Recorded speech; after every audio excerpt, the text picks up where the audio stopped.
Murph, we have come a long way this past year, and we have finally rebuilt our space station satellite of the Satellite of Dreams. Mm-hmm. I have a question about these blueprints. What about them? I think all of it's up to standard code here, but the bottom seems to be an intricate web of interconnected dungeons.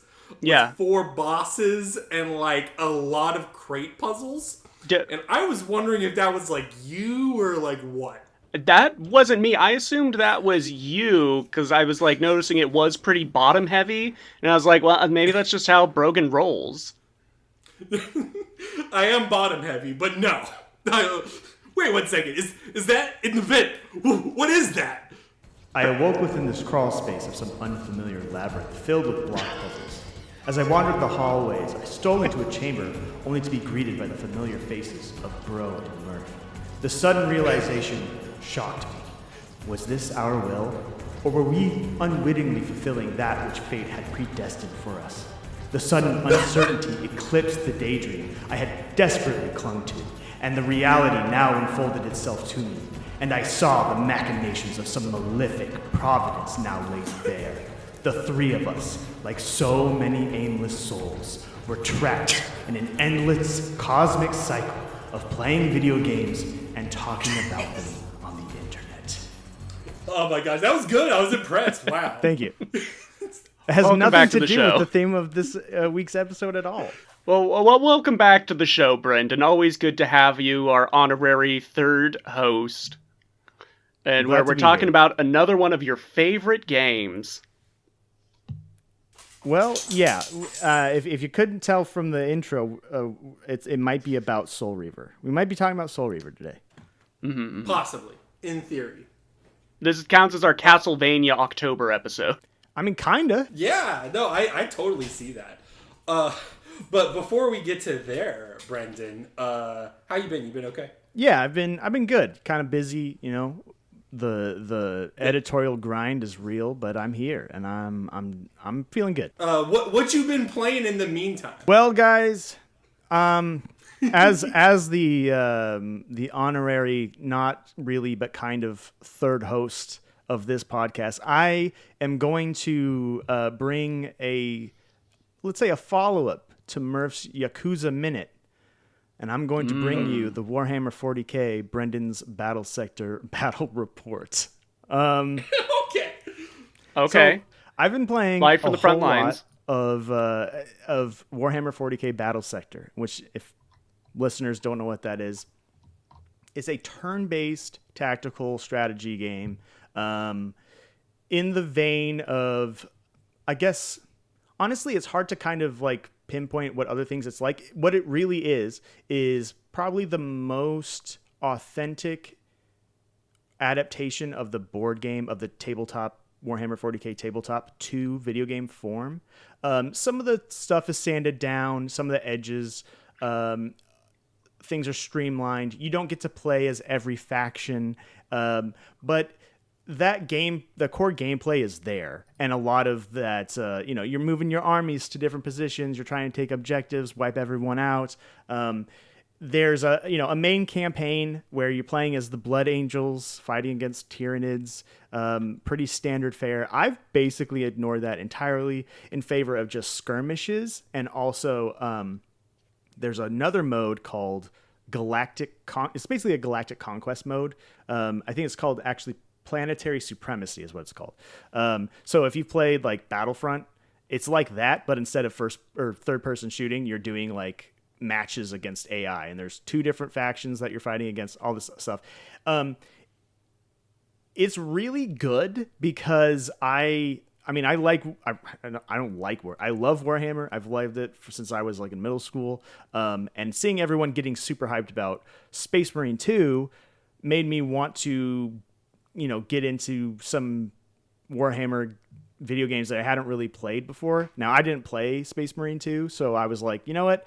I want something that's a little bit more, I don't want to say authentic, but like authentic to the tabletop gameplay. Not to say that like Space Marine is an authentic Warhammer. You didn't want anything extended universe. You wanted... Yeah, I think what I wanted was I wanted to play Warhammer 40k, but I don't have a Warhammer 40k army. I have played it before, but I've played it with friends' armies. And we don't have the budget for that here. No, I mean, I had some models. When I was growing up, I collected a few. I made a few sets and whatnot, and I do see myself eventually one day having a complete army. I think that would be cool. I'm really into Kill Team, which is like you buy one box of minis and then that's your dudes, and you have like little tactical skirmishes. That's way more attainable and achievable. So like to me, like, okay, maybe I'll do that. But I've always, really wanted to play that. So hearing that BattleSector was essentially that.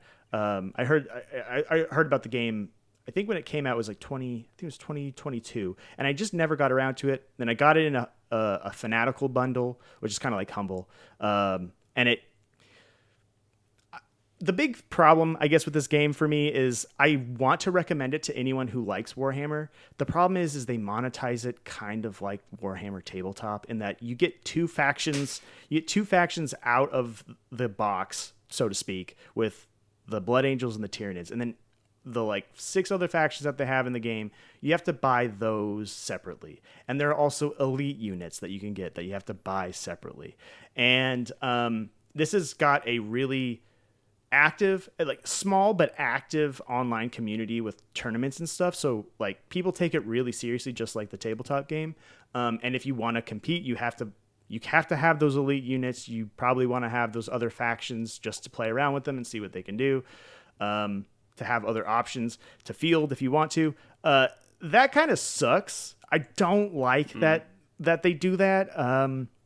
So I can't really recommend it outside of like if you can get it in a bundle or on sale on Steam or something like that, and it comes with a lot of the DLC, instead of paying like $40 for the game and then $15 for every piece of DLC, which I did not do. I paid $8 for the bundle, and like I got the Tau and the Orcs and the Chaos, the Cornate Chaos Demons. Those are the 3 factions that I got along with it. And I'm like, oh, and I got the Battle Sisters too. Anyway, that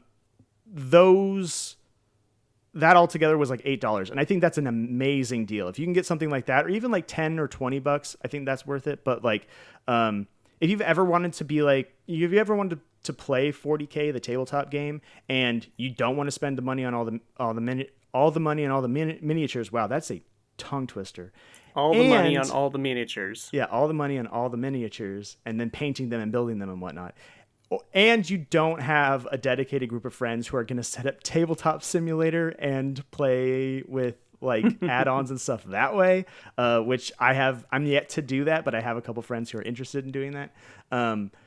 Just do this because you get to play against AI opponents. You can change the difficulty levels and all that stuff. And it really is like, it's that core gameplay loop. And I really like turn-based strategy games. Like, Final Fantasy Tactics and that sort of thing, Disgaea. But this doesn't have any of the, like, there's no meta game to it. Like, you select your units within the point value of whatever the skirmish is, and those are the people you field, and you go out and you just play the match. And there's just something really nice about it. It's kind of like Warcraft or something to that extent, but again, it's not a real-time game. It's a turn-based one. So for the Steam Deck, that is amazing. You can just fire up the Steam Deck, do like you move a couple of units around the field, do some attacks. If you have to go do something else, you just put it back in sleep mode, come back to it later, play, 20, 30 minutes here and there. That's how I've racked up like almost 60 hours in the last month in that game, when I could have been doing other things, it's like, oh yeah, okay, well, I'm in between writing articles. I don't have anything else going on. I'm going to play, I'll do a round real quick and play for 10 minutes. But yeah. Damn. First of all, I wanted to say my tactical tabletop experience. I don't know if you all are going to recognize these games or not, but I played the baby games. I played HeroScape and HeroClix. Dude, HeroClix are awesome. I remember this. Dude, I loved HeroClix. I was a fucking sucker for them. The miniatures are not good. I think I have one and the gameplay left. is not great, but dude, I loved it. I spent so much money on those. I played Star Wars Tactics. I don't even think I knew about that one. I knew about Star Wars Legion. Well, so it started as Star Wars Tactics, then they added Marvel and Transformers. Oh. Yeah. Apparently there is I found this out a couple weeks ago. There is a unofficial Gunpla, so Gundam Model Kit, tabletop strategy game. Oh my gosh. And I'm like, okay. That sounds fun though. It does sound fun. And my friends and I, when we first were trying to like play Warhammer, we would use Legos. Like we bought the rule books and stuff, and we used Legos. And that was, I think that was like when we were in middle school. So I was like, I don't know, 13, 14, whatever. Younger than that even, like 12, 13. So we didn't know what we were doing. And so the great thing about this is it's like, I feel like I'm finally able to really play Warhammer. Because I've read the books, I played a bunch of Dawn of War, all the Dawn of War games, the first Space Marine, all this stuff. Like I've always really liked that universe. But yeah, playing it is a big ask. It's a huge ask, and it's, I don't know. There's this thing about Warhammer that I don't think a lot of people realize is that it's a tabletop war game, and man, unless you're playing Kill Team, where Kill Team's rules are really fast, you're just moving one unit at a time. The opponent moves one unit. Like you're going very quickly. Hours. Dude, yeah. You can be sitting there for like 20 or 30 minutes waiting for your opponent's turn to finish because there's so many dice rolls. There's so many, every miniature has to be moved. You're checking distances, you're checking with markers and all these things. It's a long process. It is a big, like it is an event. Like you can play a game in like, an hour or two, depending on the size of the army point value that you're fielding. But man, these tournaments, like they last all day, and there's going to be like 16 matches going on at the same time because the games are long. It's not like Magic the Gathering, where you can get a match done in 10 to 20 minutes, even if your opponent's taking their time. It's a big deal, and it's fun. Like that's part of the experience, is you're getting really into it. Recent editions of the game have kind of changed it from, it used to be more of like a narrative thing where, there were tournaments and people won and were best, they had the best armies, the best tactics, whatever. But like the real core of playing it for the casual person was, the idea was like, it's almost like Dungeons and Dragons on a large combat scale where you're kind of narrativizing what's happening, and you get to play like, you'll have a campaign book that'll take you through this, this cool thing from the lore. But recent editions have really changed it to being almost more of a board game where, you're drawing cards to complete certain objectives. You're getting points in that way. And I think that having something like BattleSector, especially if you're playing the story-based campaign, you get more of that narrativization back. And I think that that's really fun. That's good. Mm-hmm. You sold me pretty early on with the pitch. Especially the Galactic Conquest mode and the fact that you're getting a lot of mileage outside the campaign. That alone sells me. Yeah. Honestly, like, I'm going to be really honest about my personal takes on Warhammer. I think the Space Marines look cool, but I mean, their lore is they focus on way too much. I mean, outside the fact that they are like literally a theocratic fascist galactic empire, and like a bunch of people on the internet just either unironically think that that's cool, or head in the sand will not interrogate what that means, even though the books are like, hey, these guys all suck. Like that's the, like, I don't know. It's that stuff. These are baddies. Are we the baddies? Yeah, and it's like, I don't know. It's fine. That stuff doesn't interest me necessarily. Space Marine stuff is cool. I think that's part of why I just never pulled the trigger on Space Marine 2, because I was like, yeah, I mean, Space Marines are cool, but I don't know. I'd rather play as the Chaos or the Tau. The Tau are kind of my go-to, which a lot of people clown on them, and they'd be like, oh yeah, they're just blue space communist, guys with mechs, and like, yeah, okay, sure, like sign me up, but they're not really space communists. Like they're kind of like, it's just it's not real communism. It's really not. And like if you like looked at how their society is actually like ordered, it's not a communist society. I mean, there's no good Warhammer faction like morally, and that's the point. Yeah. Right. And so like the idea of like playing, a 20 or 30 or however many long hour campaign as the Blood Angels, who are kind of like, before the Ultramarines, they were sort of the main character protagonist Space Marine chapter.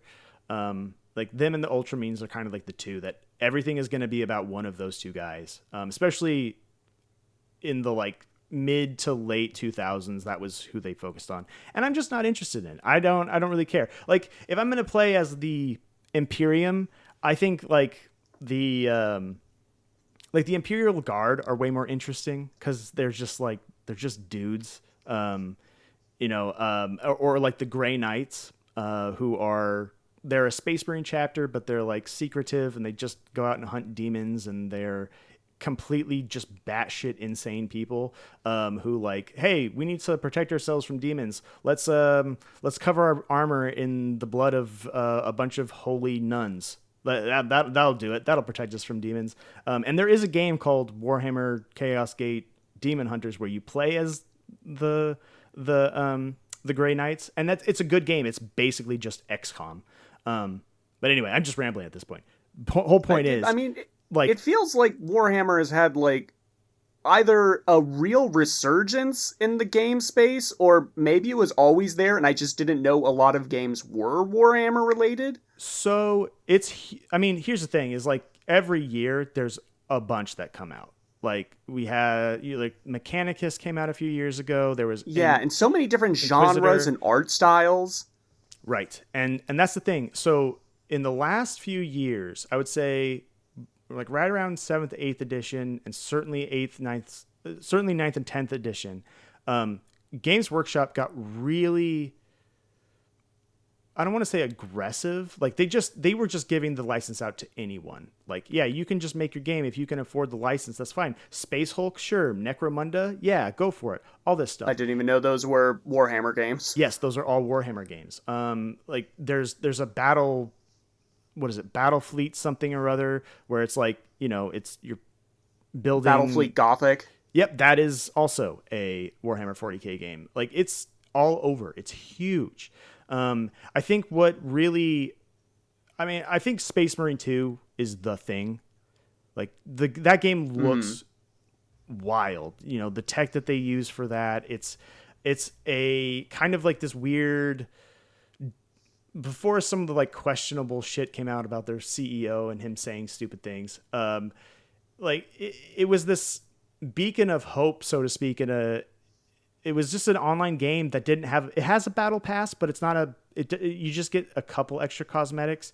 It's never going to have like a battle pass. It's not going to have like all this stuff. You just play the game. Almost like, when you played Halo Reach or Halo, the first 4 Halo games, 1, 2, or 1, 2, 3 and Reach, whereas like you had progression in those games, but really you were just playing it online because it was fun. And people were really championing that sort of, that design and monetization strategy. And so I don't know, like that was the thing that people really were drawn to. They liked the game, obviously. So everyone's now getting into that and being like, oh, hey, how do I get into Warhammer? And people like me who've always liked it being like, oh yeah, I can write an article about how you can do that. But anyway. Well, what is the future for this specific for BattleSector? Like, are the devs going to work on a BattleSector 2? Is it still being supported by content, or it is. What does this look like? So it has regular tournaments, and right now, so the next big update, it just got a big balance update, which I don't really know what was in it. Like, I don't play online. I don't play the multiplayer. I haven't yet. Maybe I will one day. But it's going to get Imperial Guard next, and another faction, I believe, is they're working on for 2025. So Imperial Guard should be out around December or early 2025, I think. I could be wrong about that. But they're still supporting it years down the line. Yeah, it's still getting supported. It's, it has its people out there have, their misgivings about certain aspects of it or whatever. But like overall, it's a really good game.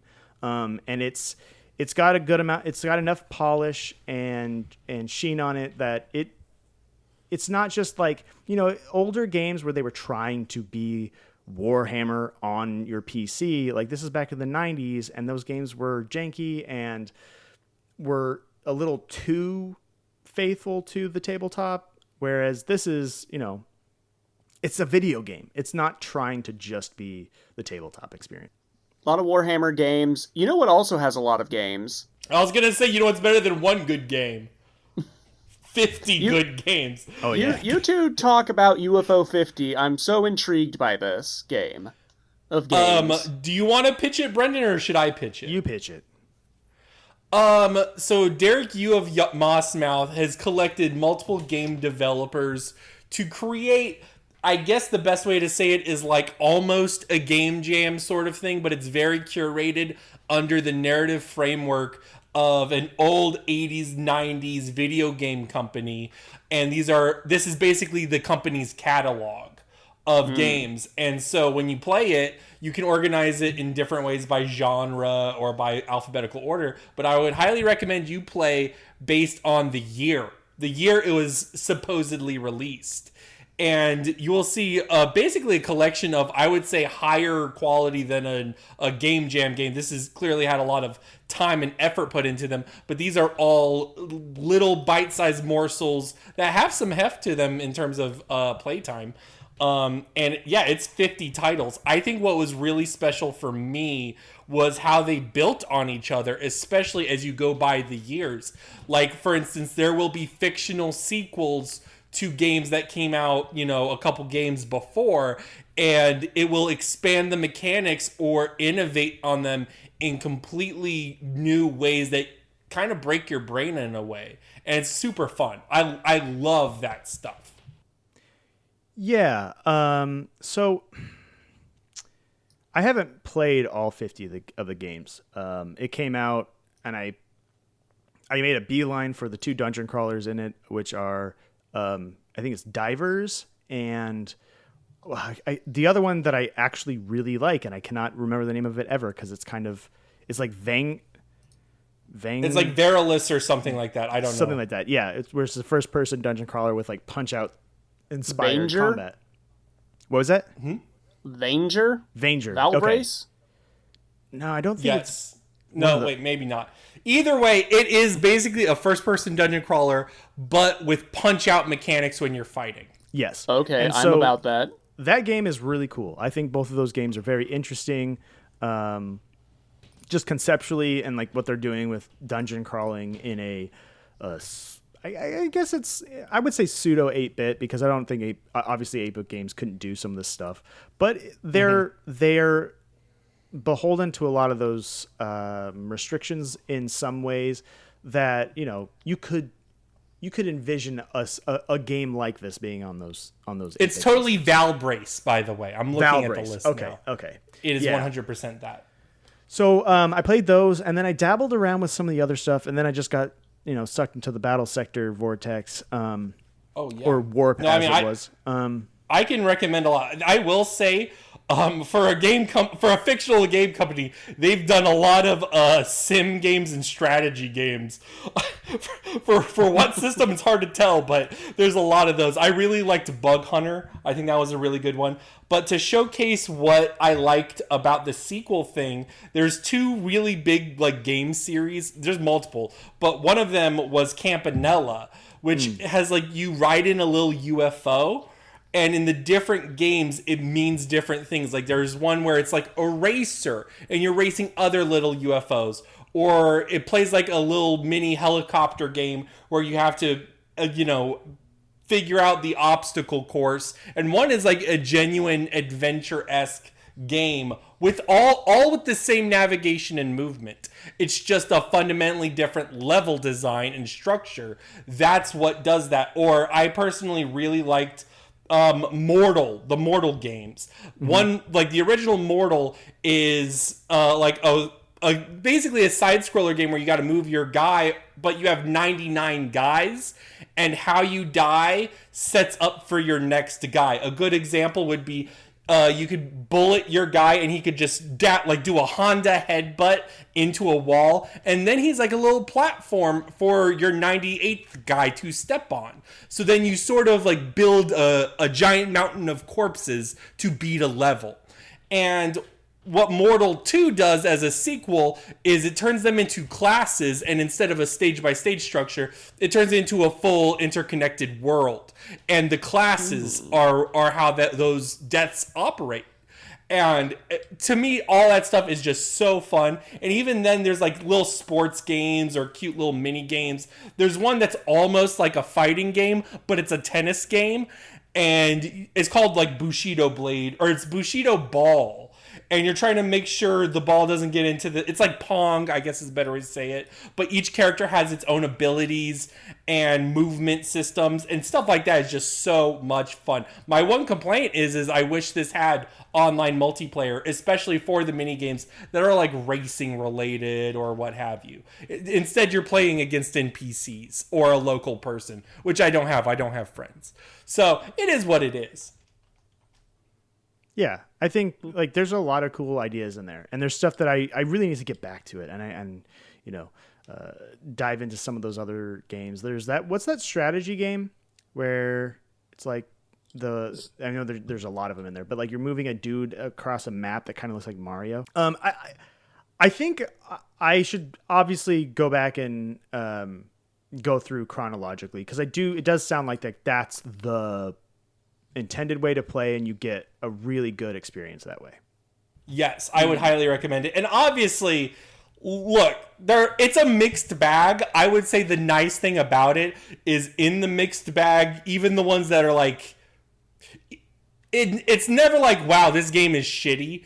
It's more like, wow, this game's not for me. And in terms of a collection of short indie games, this is probably one of the best curated and developed like interconnected collections I've ever seen. I highly recommend. This is, as of right now, my game of the year.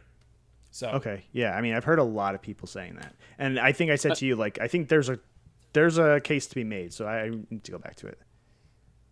100%. Murph, what you got for us? I'm going to talk about Plucky Squire. Oh, the other Zelda-inspired game that released in September. Okay. So I've been having my eye on this for quite a long time because I love its concept. This is a top-down 2D Zelda-esque game where you are a plucky squire. You live in a storybook. It's one of those storybooks where it's like double wide in order to have like lots of like big glossy art and stuff. Mm-hmm. And you are the hero of your entire book series, and one day the evil wizard Humgrump finds out that you are all characters in a book, and uses that to force you, the plucky squire, out of the book and try to change the ending so that he is victorious. And when you are outside the book, it turns into a 3D platformer. So it goes from these 2D visuals to these really high-def 3D visuals.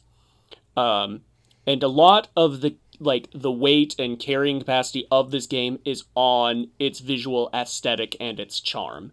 This game is so fucking charming that, like, just looking at the screen caps, looking at how, like, the text box bounces around, the little animations characters do, the bouncy music, that's within the 2D setting, and then you get out into the 3D setting, and you're on this desk, and, like, the kid that owns your book is, like, this creative kid. He's trying to write his own, like, book series based on the Plucky Squire, and his desk is just covered with these arts and crafts materials, and these action figures and things, and it just looks like picture the opening of, you know, those 90s and 80s movies for kids where to convey that the kid was like a nerd or was like really creative or something, they do like a pan over of their room and it's just cluttered with all sorts of shit. Yes. That is you are now a little figurine exploring that sort of space. It's like an I Spy book come to life. It feels very multimedia in terms of texturing and all the things. Like I'm seeing them on different, things. I'm seeing them on a Magic the Gathering card. Yeah, there is a Magic the Gathering card. Brendan, there is a heavy metal level where you jump into an album cover. That sounds awesome. And it's like I said, that charm is so much of it. Where I think people would probably find it a little disappointing is that this game it really wears the "this is for children" on its sleeve. This is a very chatty game. It's a lot of like, what should we do? The camera panning over to like a cave entrance, and then you go through the cave and get out of it, and a character going, "I'm glad we got out of that cave."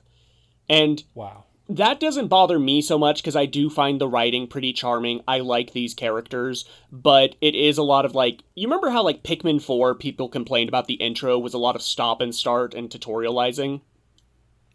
In which one? It's Pikmin 4. Oh, yes. It's kind of the same problem here, except Pikmin 4 eventually led up with that. Plucky Squire never really stops. Does it need to keep tutorializing though? Like, is it? I got the sense that every single thing was so different. Not really. Like, it does introduce. That's the other thing. Like, I say this is 2D Zelda inspired. This is extremely linear. This is level by level. You can't like you get new powers and things to interact with the world. Particularly the book. You get like power gloves that let you tilt the book, and that causes things within the book to like roll around. You can turn pages. You can pluck words off the page and switch out adjectives. So you'll have, like, a big bug, and you'll swap big for small, and now it's a small bug. I've played Scribblenauts before, okay. Yeah. So it's also, we'll have another Zelda Scribblenauts game in the podcast. And with the linearity, it doesn't really get a lot of mileage out of that. At most, like, when I saw I could swap words around, I was like, okay, let me get, like, a stockpile of all the adjectives I can grab and, like, just put them everywhere and see what sort of reactions I get. And it's ultimately not a lot. It's mostly, like, Easter eggs. Like, early in one chapter, you find some glowing mushrooms. And those are only there so you can take the word glowing and apply it somewhere else. But later in that, you find the word cheesy. And I was like, what, can I go back and put cheesy on the mushrooms? And you can, and they become cheese mushrooms. And you get an achievement. It's stuff like that. There's not really, like, secrets. There's not collectibles. There's not really Easter eggs. It's just sort of cute and fun. What is the runtime on this bad boy? I beat it in, like, 8 hours. Okay. And It felt pretty tight. I've seen some reviewers saying it kind of overstays its welcome. I didn't really feel that. It does keep the gameplay fresh in some ways where mini-games are introduced, and those mini-games are actually just, like, other games. Like, the very first one, before all the fourth wall breaking stuff going down, you have to retrieve some honey from a badger, and you do that through a punch-out mini-game. You beat up the badger. Or there's Bubble Bobble is in the game. There's Rhythm Heaven, that's the heavy metal level. There's WarioWare type mini-games. And they all wear their inspirations pretty firmly on their sleeve because that's sort of the overall theme of the game, is how art we experience when we're kids inspire us to make the art we make when we're adults. Yeah. And I think that's a very good, wholesome message. I think this game does end on a very nice point. I could see why some people would be underwhelmed by it because it is very for children. It's interesting to hear that last point about. I didn't know that was kind of what the point of that is, because I was recently very inspired to. I don't know. Maybe I'll make a video on it or something. But there's an exercise where essentially you do that. It's like a creative world building, or like to get over art block, where you like go back to the things you liked as a kid, and like you keep going back further and further and further until you find like the thing, like one of those early things where you're like, oh, that's like, for me, the big realization was like, oh, like literally everything that I like, I can trace it back to being like 2 years old and seeing Power Rangers on the TV, and my mom being like, I guess you want to watch that? Okay. And like, I loved Power Rangers, and like, you know, I grew out of it a long time ago. Although I did go back to the comics recently, and it's very cool. It's like Mass Effect level, Shattered like Grid, yeah, it's cool. That stuff is awesome. But yeah, no, it's just been like seeing that. That's a very interesting. That makes me more interested to play it, because I didn't know anything about like its story or themes or whatever. I just kept hearing about like, yeah, it's fine, but it's kind of for kids, but that's very interesting. Yeah, it does sort of, it layers that on pretty heavy early on. The first time you're popped out of the book, you encounter this character, the Bookworm, which is like one of the characters that can move between different print mediums. And it's like, I've looked into the future, and the kid that has your book now will go on to write another book series that will inspire other kids, and they'll inspire other kids, and so on and so forth. But if your book is bad, it'll get put back on the shelf. And books that are put back on the shelf, the characters go into a limbo stasis. And I was like, oh, don't tell me that if I'm a child. I would never put away any books ever. I always felt that way with Toy Story, where it was like Toy Story 3 existentially is like, if that happened, oh, am I a bad friend to my toys? Yeah. But no. But right now, this is sitting pretty comfortably in like my fourth or fifth game of the year. And like I said, a lot of that is in the charm. Like, I would come back and play this again easily. Well, until that point, let me ask you, would you play Echoes of Wisdom? I would and have, but I haven't beaten it. Brendan, how far are you on Echoes of Wisdom? I beat Echoes of Wisdom. Okay, so you will be the expert in this conversation. I've played like a small bit, I would say a quarter into it, but what has been everybody's thoughts? Right now, like, I've beaten the first 3 dungeons. I've done the Zora and Gerudo dungeons. Okay. And when it's like, go back to Hyrule Castle, I was like, no, I'm going to explore more of this map first. Now I'm like up in the Hebra Mountains. Okay, you should just go back to the castle. I figured after a while. I figured. Because I will tell you, after you go back to Hyrule Castle, that's when the game takes a step up. Ooh. I think. Okay. I think the game gets better. Yeah. And Okay. like you won't. You've probably been exploring some of the stuff that the game would be putting objective markers for you to go do if you're up in the Hebra Mountains and whatnot. But there are things that, like, narratively, things open up, and the stuff that you do, I would say, like, those first 3 dungeons is probably about 40% of the game, and the back 60% of the game is stronger, I think, overall. There are some dips and whatnot, and it never really outgrows what it does in those first few hours. Both in, like, you're not, other than what echoes you get or whatnot. Does the menuing get better? No. Okay. Not at all. But there's more incentive to explore. I think that things get unlocked that, you're like, oh, I didn't know I could do this. Maybe if I go out here, I'll find more things like this. It's nothing like groundbreaking or game changing. It's just, instead of just finding rupees in treasure chests, there are things that you can go out there and do. Like I stumbled upon some side quests that I was not expecting to be as in depth as they were, and that kind of pleased me because those early hours, pretty much your reward for exploring is like, oh, yep, it's a little cave or an extra rift, and you're gonna get some rupees out of it. Good job. Yeah. I don't know your full opinion on the game, but I think like everyone's gonna come away from this going like, that was pretty good, but not a tippy top. That being said, I am really happy with what I've played of it. I feel like when people heard that Tears of the Kingdom and Breath of the Wild were going to be the primary influences going forward, or the direction going forward, people were scared. I think this is ultimately a sign that we should not be scared. And in fact, in my opinion, looking at Echoes of Wisdom, you see a lot more influences. I felt a lot from, I would say, Spirit Tracks. I would say A Link Between Worlds. And I would say this game has big DS energy.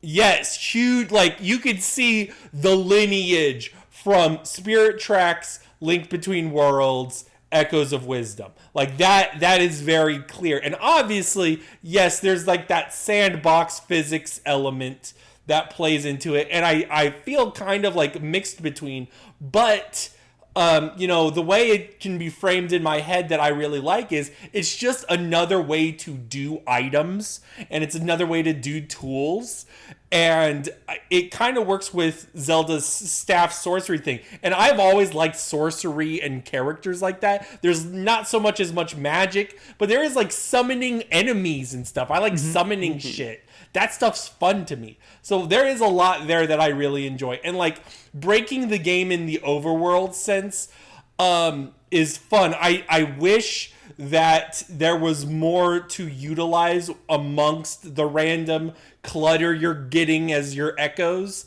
Like half of them I'm like, I'm never going to fucking use this. And it is what it is. But like in terms of everything, I've been pretty impressed so far. It's what impressed me, or I guess surprised me about it, is how much they committed to this being the skill set. It's like, no, every enemy, like, you can make an echo. As soon as you beat one, you can get it as an echo. It's not like, oh, you have to beat a special one, and now you can make it as an echo. The first time you encounter, like, any object, it's like, oh, that's now an echo that you can use. And, seeing people, like, how they are able to traverse the overworld through really creative means, I'll say it gets my brain going a lot more than like Zonai devices ever did. Like when I get a spider and I'm like, oh, that spider makes ropes I can climb, and I start thinking about like, ooh, I can use that here, I can use that there, and then I watch someone on Twitter and being like, oh, I just put down like 4 water blocks and swam up, and that doesn't like bug me. I'm like, that's cool that there are so many different ways. Like it really is like Zelda scribble knots, and that's cool. Yeah. Brendan, what are your thoughts on the game? I had kind of a roller coaster of emotions with this game, but not a like a full on like a kid's roller coaster where it kind of goes up a little bit and then it goes down and there's some twists and turns and whatnot. But overall, like it doesn't really go too high or too low. No big drops. No real big climbs or anything. I keep telling people this, I feel very whelmed by this game. Like it's good. There was a point, Murph and I met up at the Portland Retro Gaming Expo, and there was a point at that point where I was in the game, he and I were talking about it, where it was earlier on in the game where I was like, I think this might be one of the best 2D Zeldas ever. Because there was a lot, I felt like there was a lot of potential, especially really early on. And then as you kind of get into the loop, you're like, okay, well, maybe it'll open up, especially in that back 60%. But what really opens up in the back 60% is more just like what to do in Hyrule and like how much of Hyrule there is to go explore. There's the mechanical core of this game is very interesting. That Scribblenauts style of Zelda that Murph, I think that's like the perfect way to describe this game. And so, I don't want to get into like, oh, I can imagine other ways of using Zelda in ways that could be more or less traditional Zelda than what this is, and like how could that have gone? And really just sticking to what this game is, I think maybe they overcommitted to the ecosystem. And I think that so many of these echoes are either superfluous or like they're a little bit too samey, I guess, in some instances. I think there's some really creative ones. The water block, very creative. The spider one, awesome. There are actually a couple times where I didn't know how to progress in a couple dungeons, and what they wanted you to do was use the spider.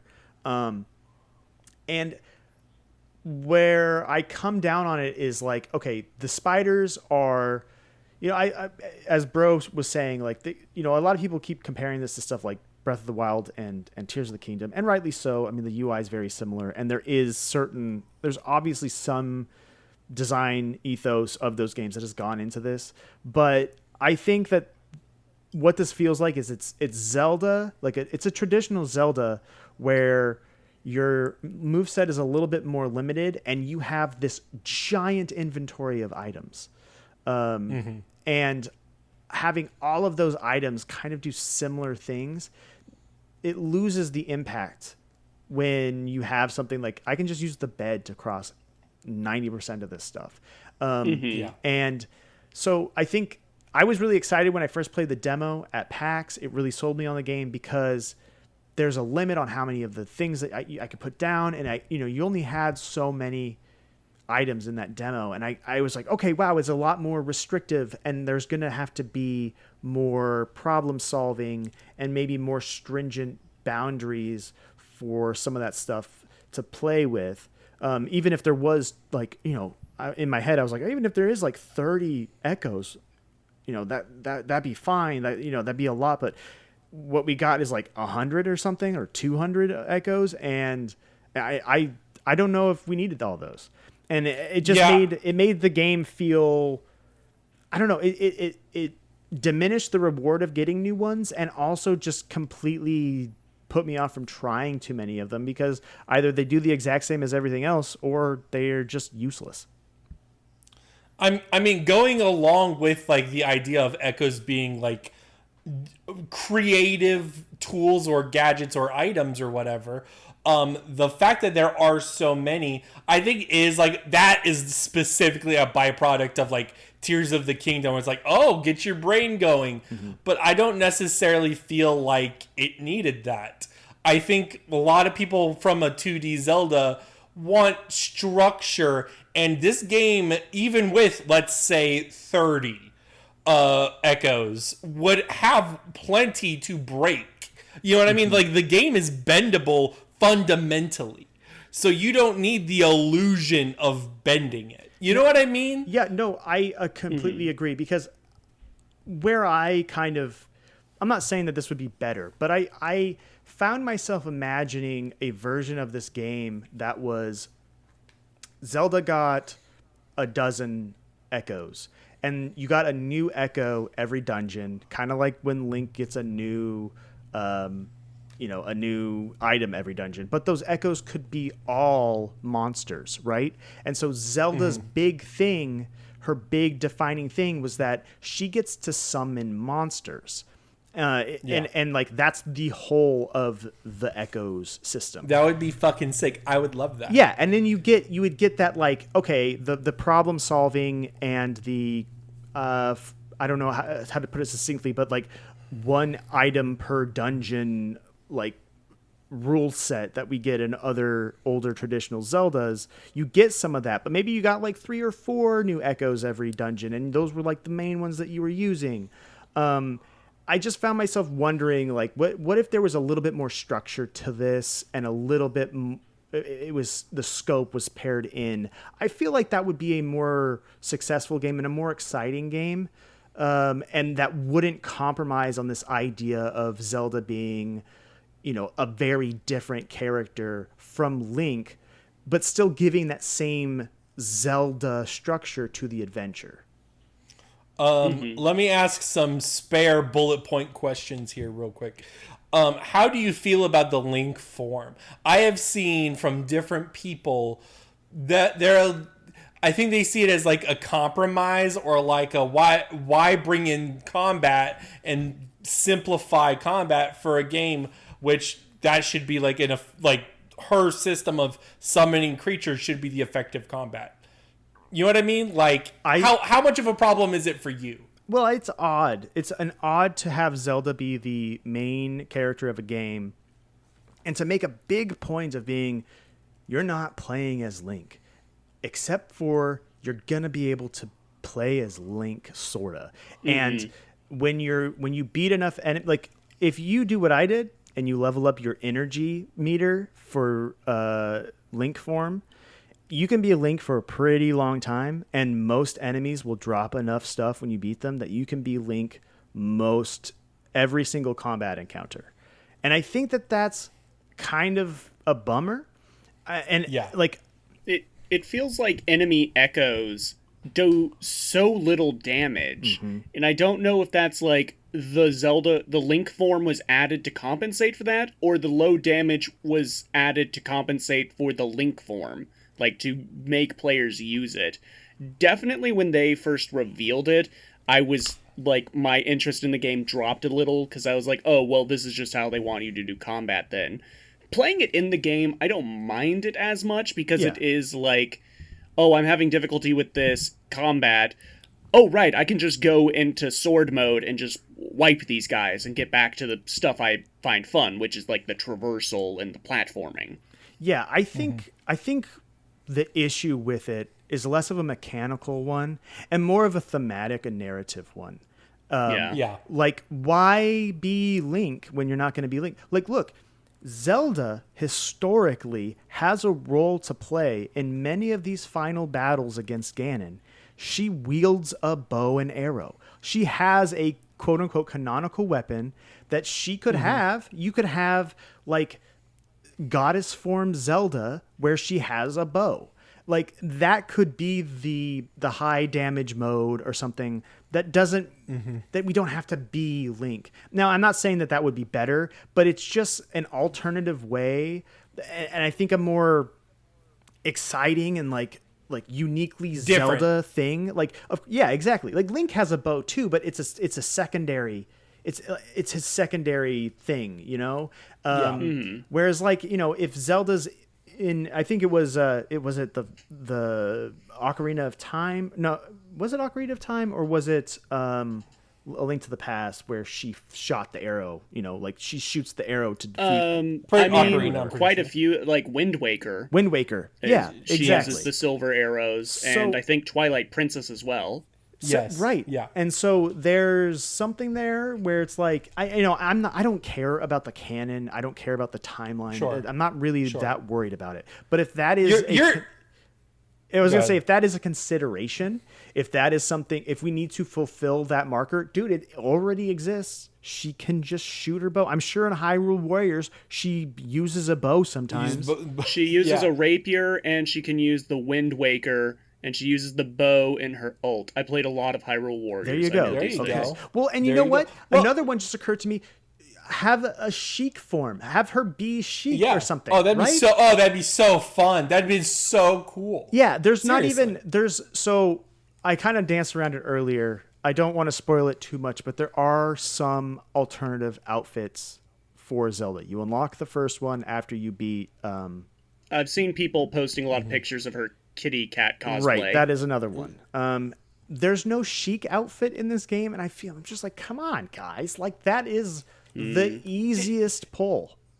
All you're trying to say is if you're making a game where the main character is Zelda, who has a lot of history to her, it's not like a random character out of the blue.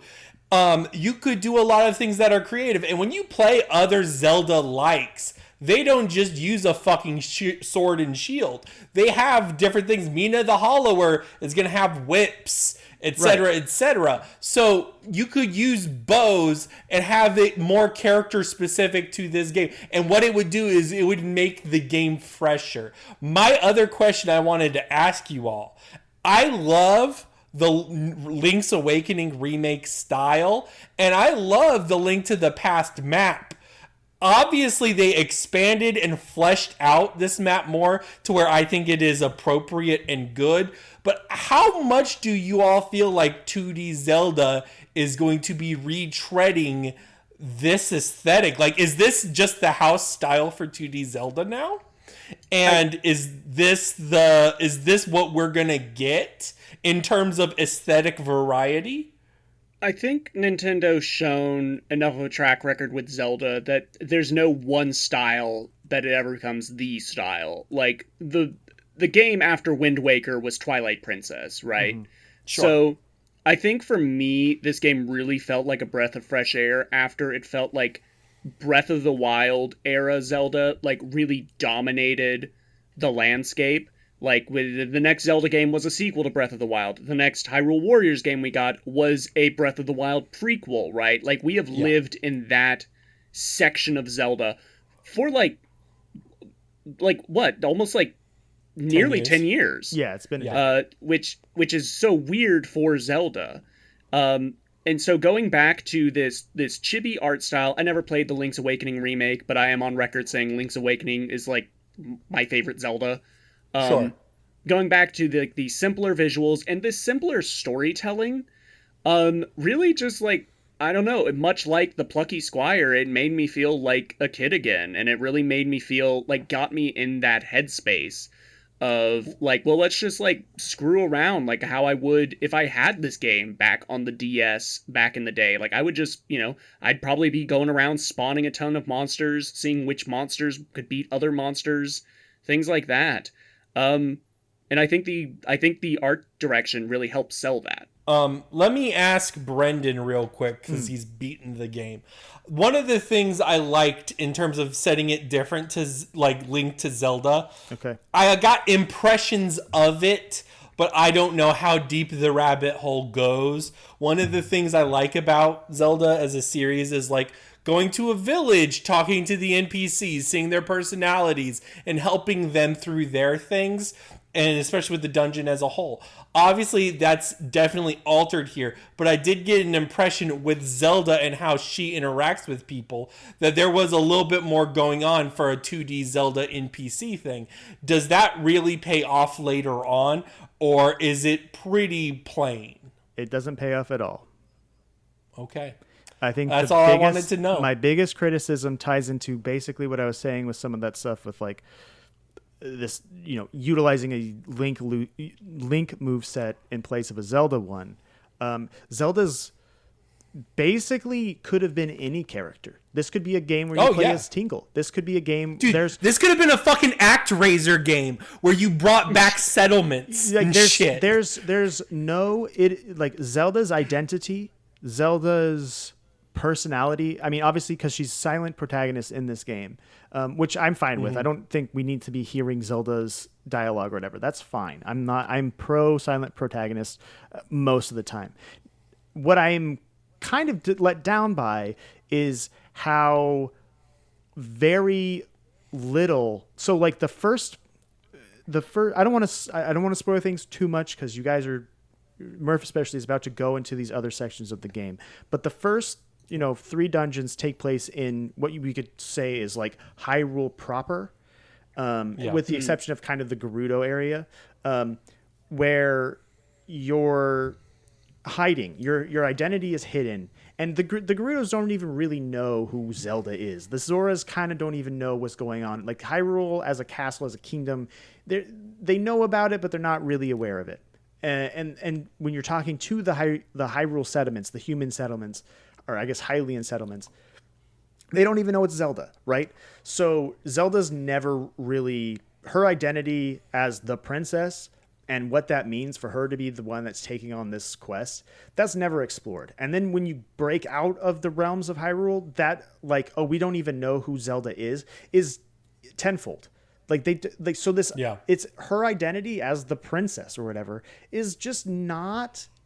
It's not even in like a fun, whimsical way. It's never interrogated. It's never investigated. It's never built upon. It's never really core to the story at all. And this, I understand where people are coming from. Where like Zelda's never been about its story. I kind of push back on that a little bit because I think I'd push back. Yeah, like maybe it's not about the timeline. I kind of, I would agree with that. But like every Zelda game kind of is about its story.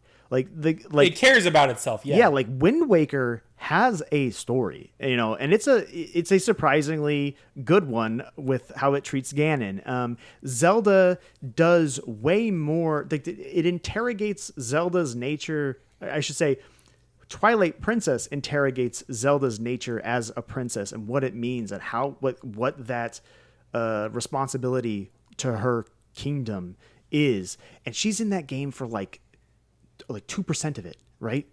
And this game, 100% of it is Zelda. You are Zelda, and it doesn't do anything with it. And it's kind of a bummer. Yeah. Yeah. I'm still in the honeymoon phase. I'm looking forward to beating it. I've just been kind of doing bits and bites. And that's the thing is like I have these I don't want to even say nitpicks. I think they are to the level of maybe like a criticism with the game. But like this game also, it's not presenting itself as trying to be anything more than kind of what you guys were alluding to earlier of like, it's kind of like in this almost storybook whimsical adventure, right? And then like that's all it is, and that's okay. Like that's what it can be. It's okay that it's that. There are some things that I wish it pushed a little bit more, and I don't think by pushing more on like what it means to be Zelda in this game or giving her own more bespoke, completely separate from Link moveset, I don't think that would change the game mechanically or thematically really at all. It might heighten it really. But I think that stuff may have taken it from being, for me, like this game's probably like a 7 out of 10. Not to say that it's like, it's not very good. It's just 7 out of 10. It's just like, it's a pleasant game. It's a very pleasant game, but it's not, I'm not like, wow, this is really good. Here was my big thought, and I'm wondering if you would agree with it, Brendan, which is for how creative this wants to be and could be, it's very predictable. Yeah, and it's surprising. Obviously, like there is a level of that where it's like people want a traditional Zelda. People want a little bit of predictable, and possibly when you take a creative step forward, it's nice to be rooted in tradition to not alienate. But again, what you keep saying is there was so much potential. It could have been anything, and instead it became what you would have expected. If someone told me 3 or 4 years ago that this game existed, you play as Zelda and it's going to be like this, I would imagine the game exactly as it is. Yeah, well, maybe.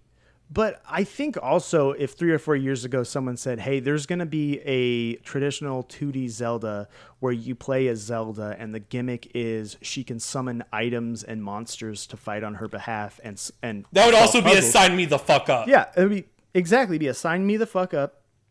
And your mind would go to probably these things, like some of these ideas that like I was kind of saying, like these hypotheticals. And I hesitate bringing that sort of stuff up because I think it's kind of unfair to judge a game about what it isn't or could have been or some ideal scenario rather than judging it what it is. But I think what it is like it's surprisingly safe, like disappointing in the ways that it's safe. Like it's like, really, you just made her Link again? Like you made all this, like you went out of your way in the marketing materials and like the interviews leading up to be like, she's not Link. She's not like Link, except dude, she's just Link.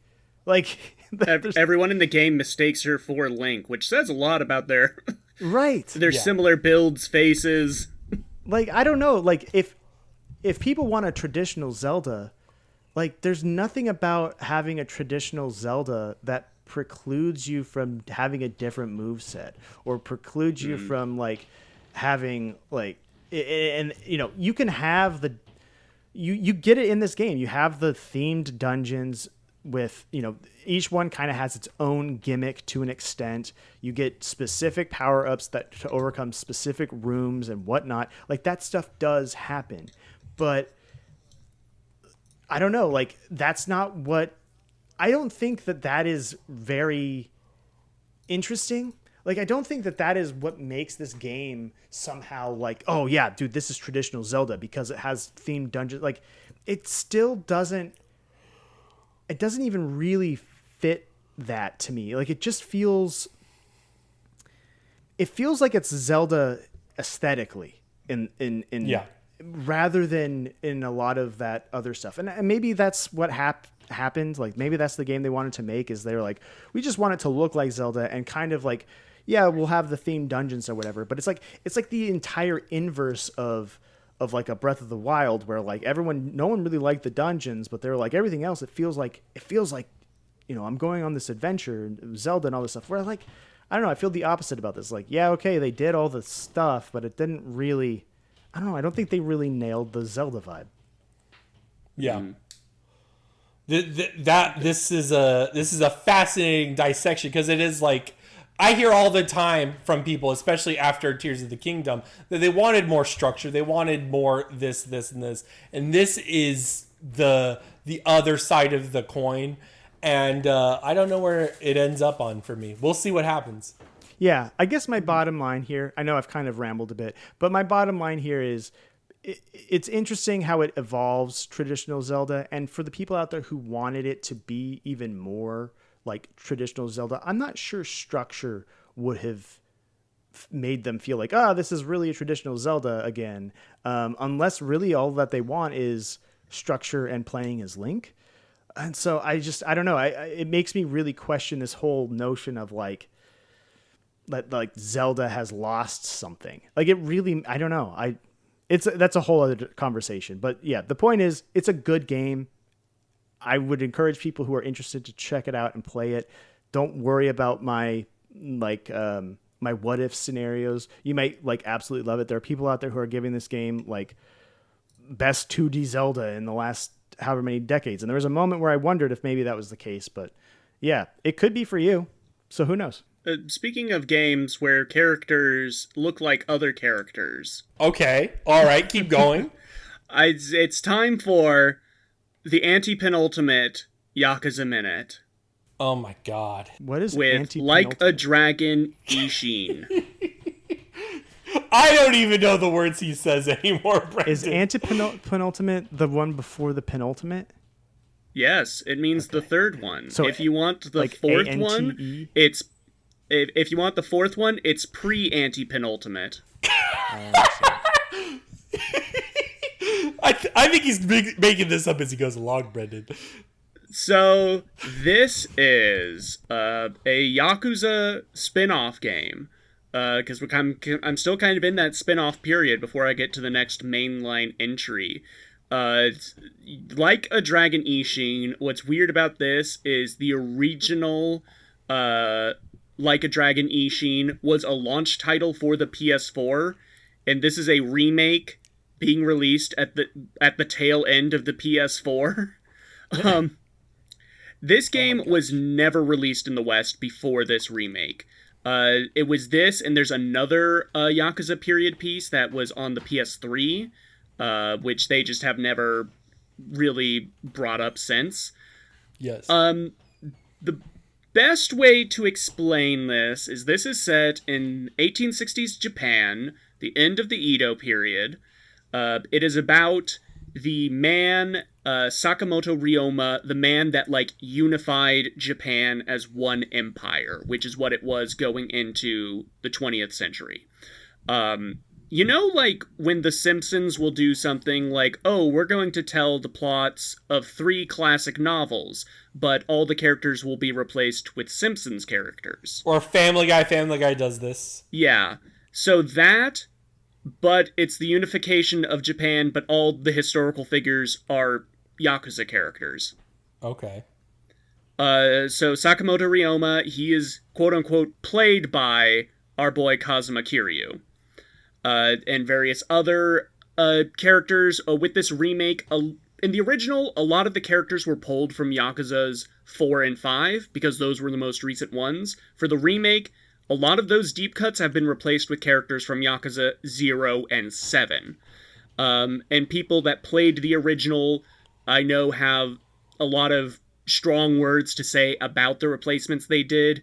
Honestly, looking at the comparisons, I get it, but also I don't remember a lot of the characters that got replaced. So, this game isn't high on my Yakuza totem pole. In fact, I think this is pretty D tier for me. Damn.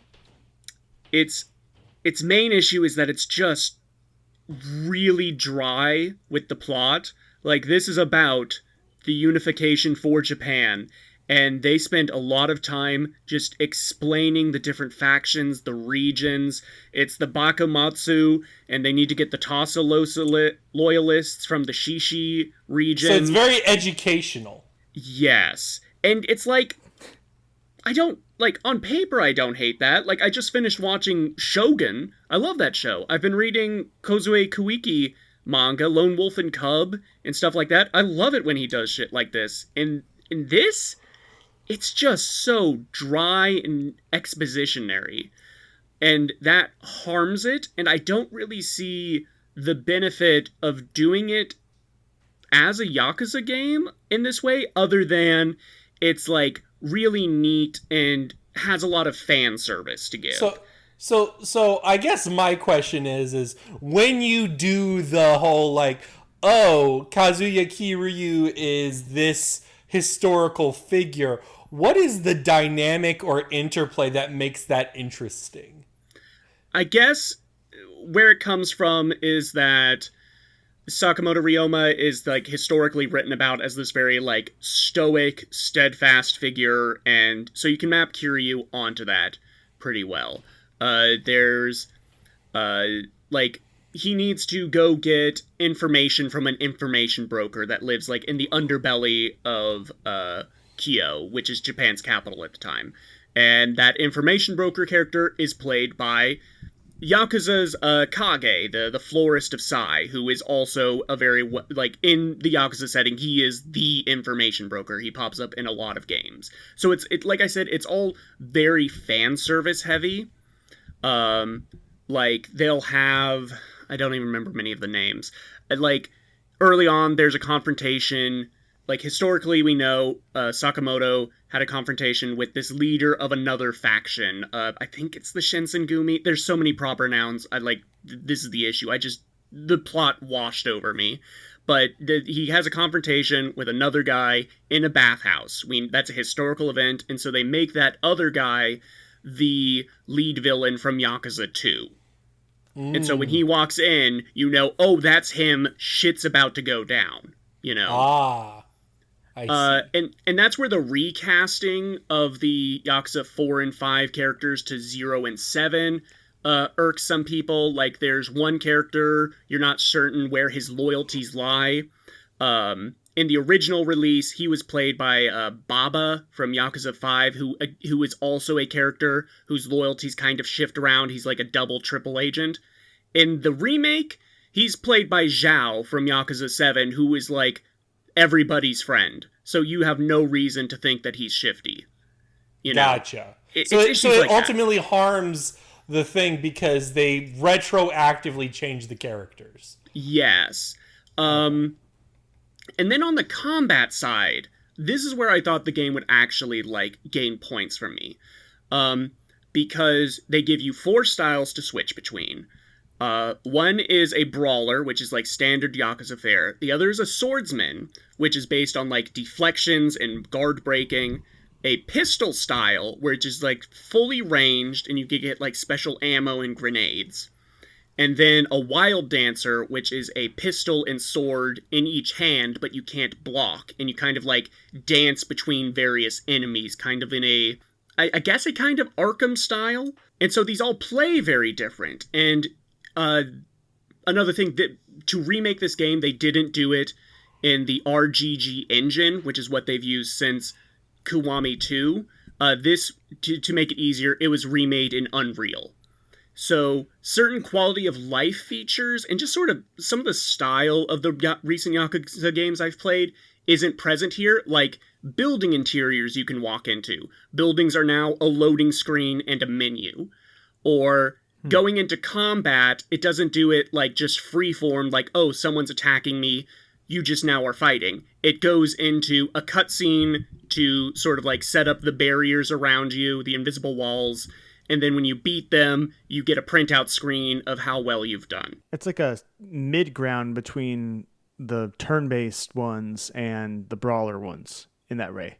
Yeah, well, the brawler ones started with the invisible walls, the Okay. cutscenes, and a sort of combat ranking. As the combat was really sort of, or the overworld combat was de-emphasized in Yakuza games, they stepped away from that.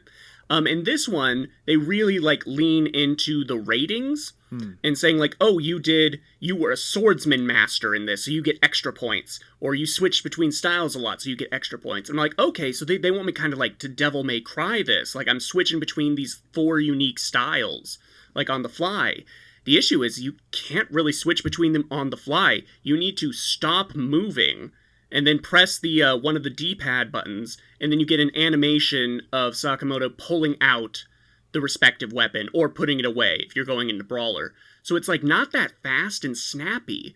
And the other issue is, one, sword style just flat out sucks. It's useless. Everyone says don't use sword style because you won't get anywhere. Because you can't pick up items, you can't grab people. It has high damage, but you can mitigate that with other styles. 2, pistol style is the best because it's a ranged weapon in a game where everyone's trying to fight you melee. I side story here. You ever play Jade Empire, Murph? I have not. Jade Empire, BioWare game. I'm surprised you haven't. That game is like it's like a kung fu martial arts game. There is a gun style in there that is similarly broken. So the other thing is this goes back to the Yakuza orb leveling system. Brogan, I'm not sure if you remember this from the Fist of the North Star game. I remember this, yes. So they bring that back. But level doesn't really matter to your damage. This is a gear-based leveling system. So there's a crafting system, and the crafting system is tedious as balls.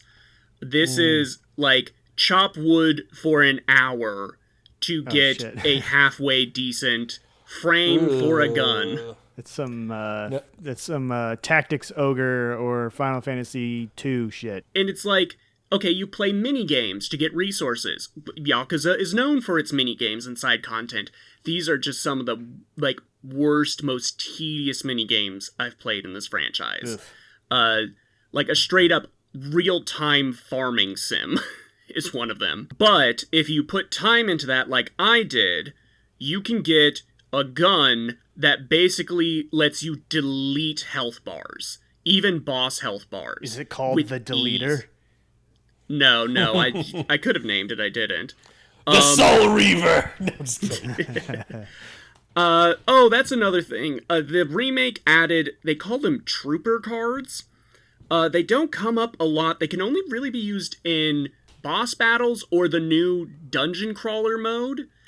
I know Brendan's eyes just lit up. It's not what you think. It's more like roguelite. So many people have been like, hey, this Yakuza or this Like a Dragon game has a dungeon crawler mode or has dungeons in the... And, I have yet to be swayed, but the one in Infinite Wealth looks... It's a dungeon crawler mode because it takes place in a dungeon. Yeah. So, Public service announcement. Just because Brendan Hesse has a channel called The Crawl and is a noted dungeon crawler fan, not every single fucking game in the genre is he a fan of. Now, and also, like, I need to tell myself that sometimes. I need to be like, I don't need to play every single game that might be a dungeon crawler, so anyway.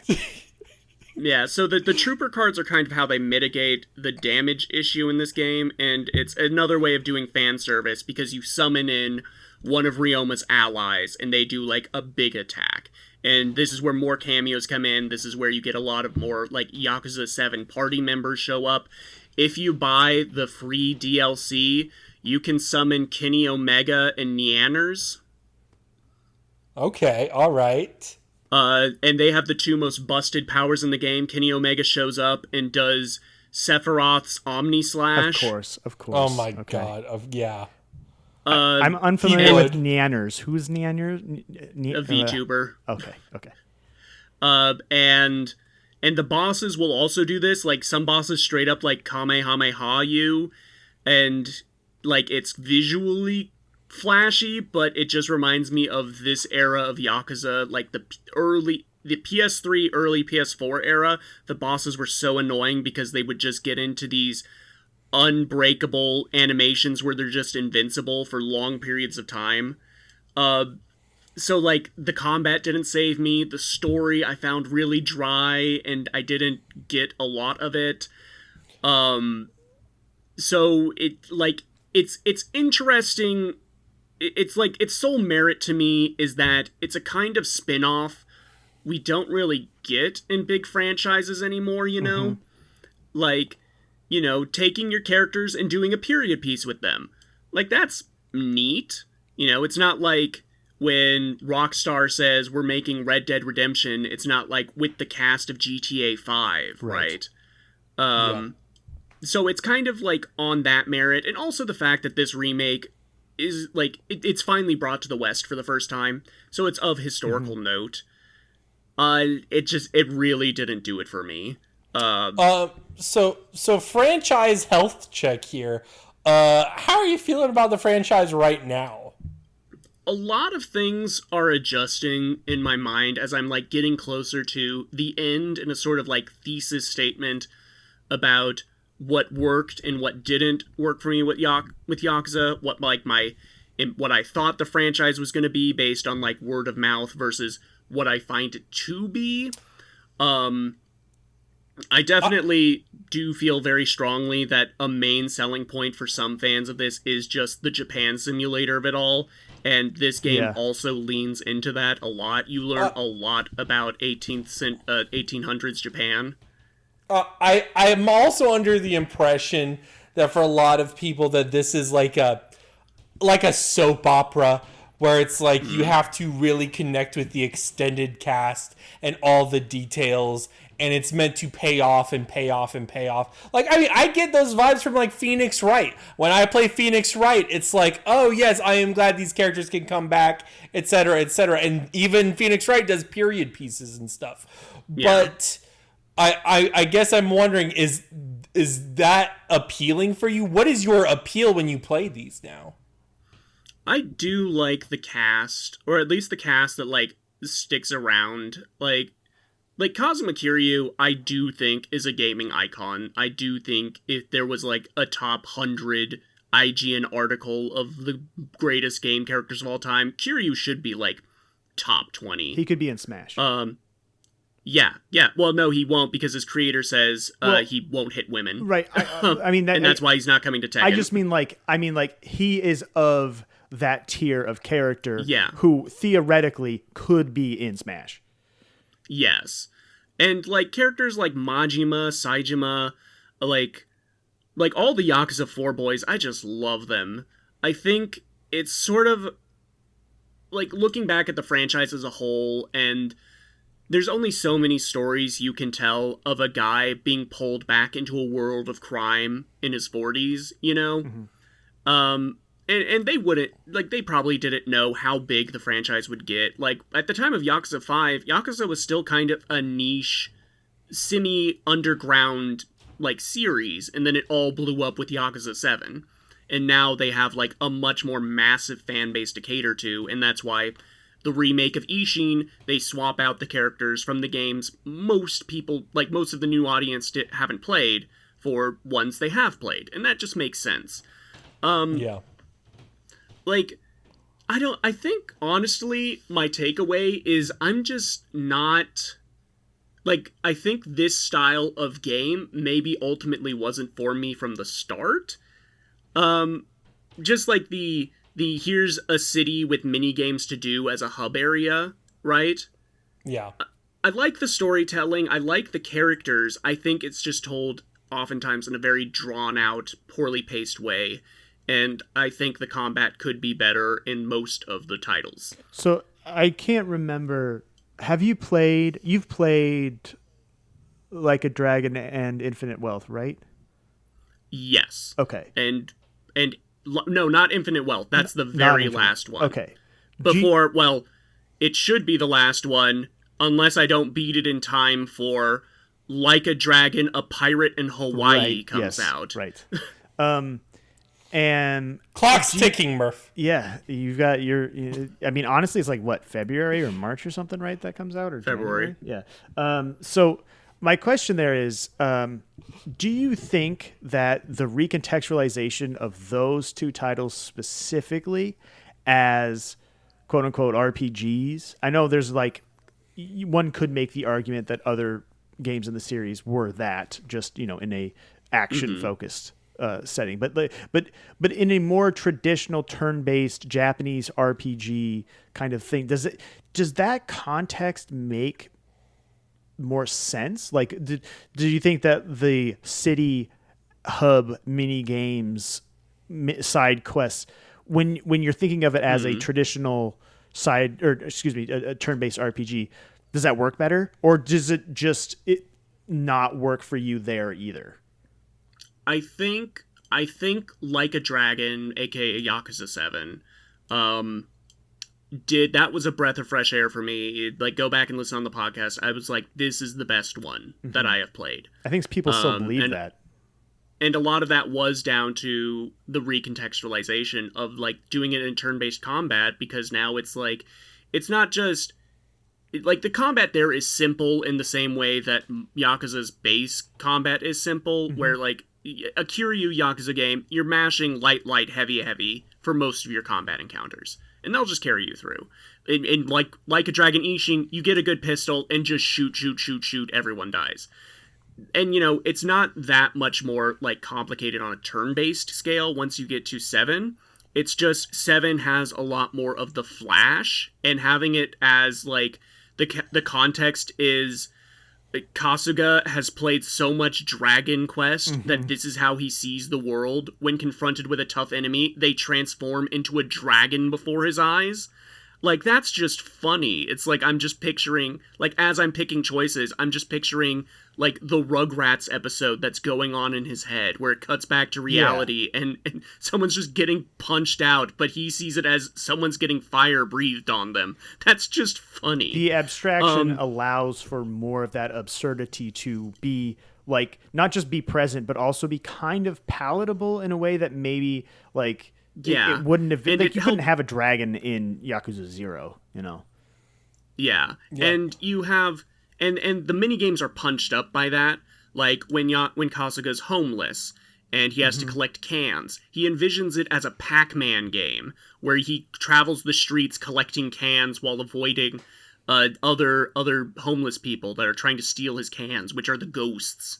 You couldn't do that in a Kiryu game. They try to, but it just doesn't work, because Kiryu's a much more serious character, and the juxtaposition just doesn't work quite as well. So I just think the way it's punched up and recontextualized in 7 helps a lot. Ishin is ultimately like a budget title. It's a curiosity, it's a spin-off, it's sold for cheaper, it's made in a older engine, a lot of the character models don't look good, it doesn't have an English dub like the recent ones have had. I think this was remade by and large for the fans. 2 more. So right now I am working through Like a Dragon Gaiden, the man who erased his name, aka what was Kiryu doing before his big cameo in Yakuza 7. That one, really short. I'm already like 80% of the way through, and I've only been playing for like 10 hours. Oh wow. And then it will be Like a Dragon, Infinite Wealth, Kasuga's Island Adventure. Yeah. A new map, though. New map. Hey, pretty good. And Danny Trejo. Hey. All right. Guys, is it time for the Variety Minute?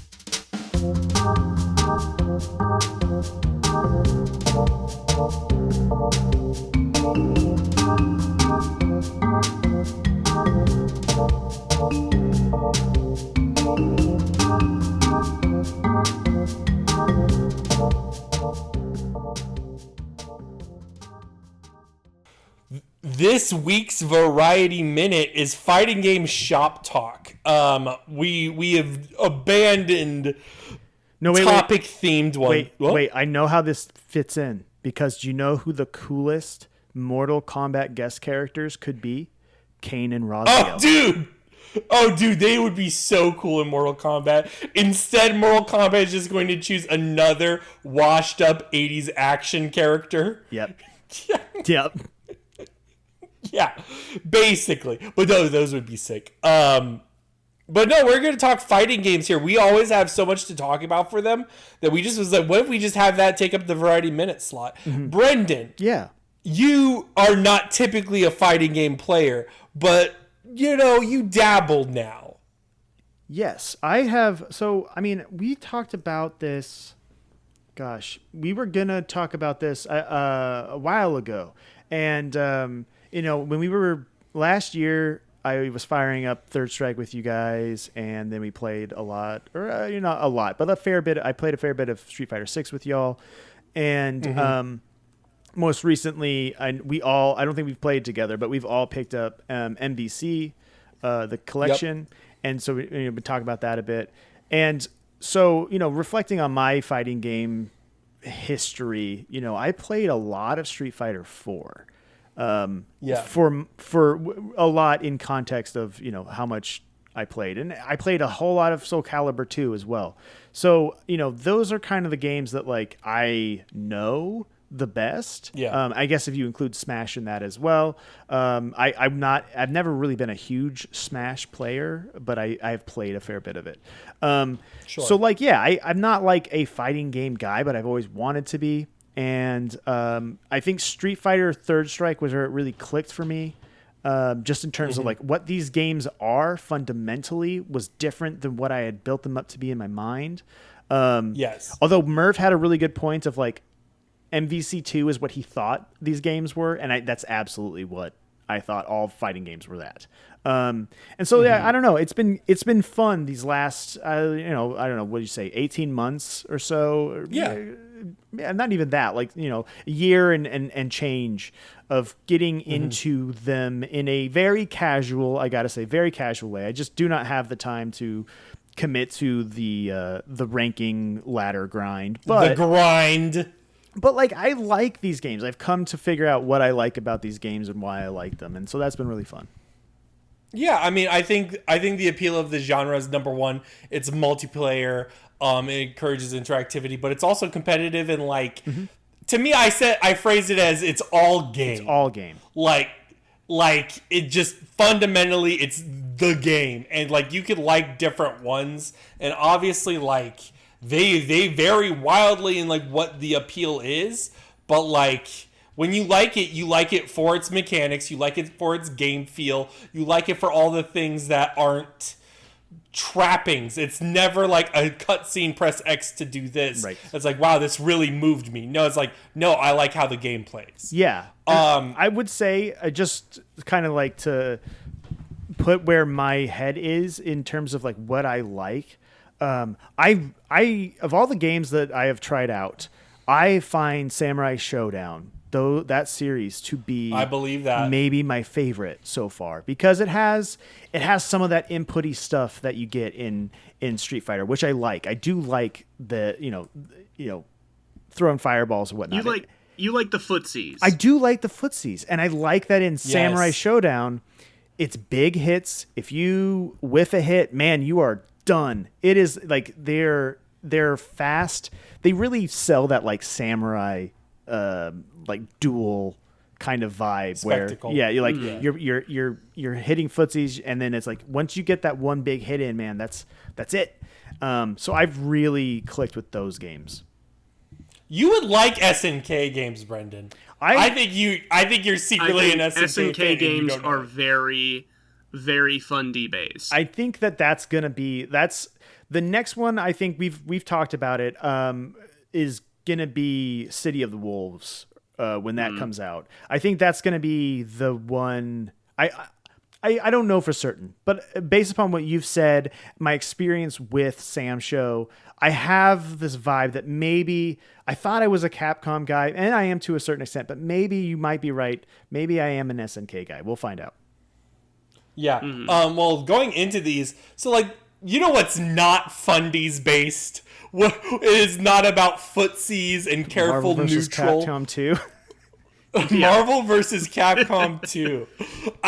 For months I have seen people talk about the collection, and like I saw Abram like be like, this is the game that's gonna get me into fighting games. And I was quick to be like, hey guys, y'all haven't played Marvel versus Capcom 2. You don't know what it's like. Because it's like, yes, it's very fun. It's very silly, very goofy, and you could do a lot with a little, and it's messy in a fun way, but it's much closer to a party game on a local casual level where it doesn't make sense fundamentally. And then when it gets to higher competitive levels, it gets frustrating. Yeah. The appeal is like with Marvel, MVC2 and MVC3 is always going to be at the high level. It is impressive because they have mastered the chaos. Mm-hmm. These are eldritch beings. They just know. They just know out of this crazy scramble what the move is. And that's what's impressive. And then at the mid to low tier, you get people doing some real oddball strategies.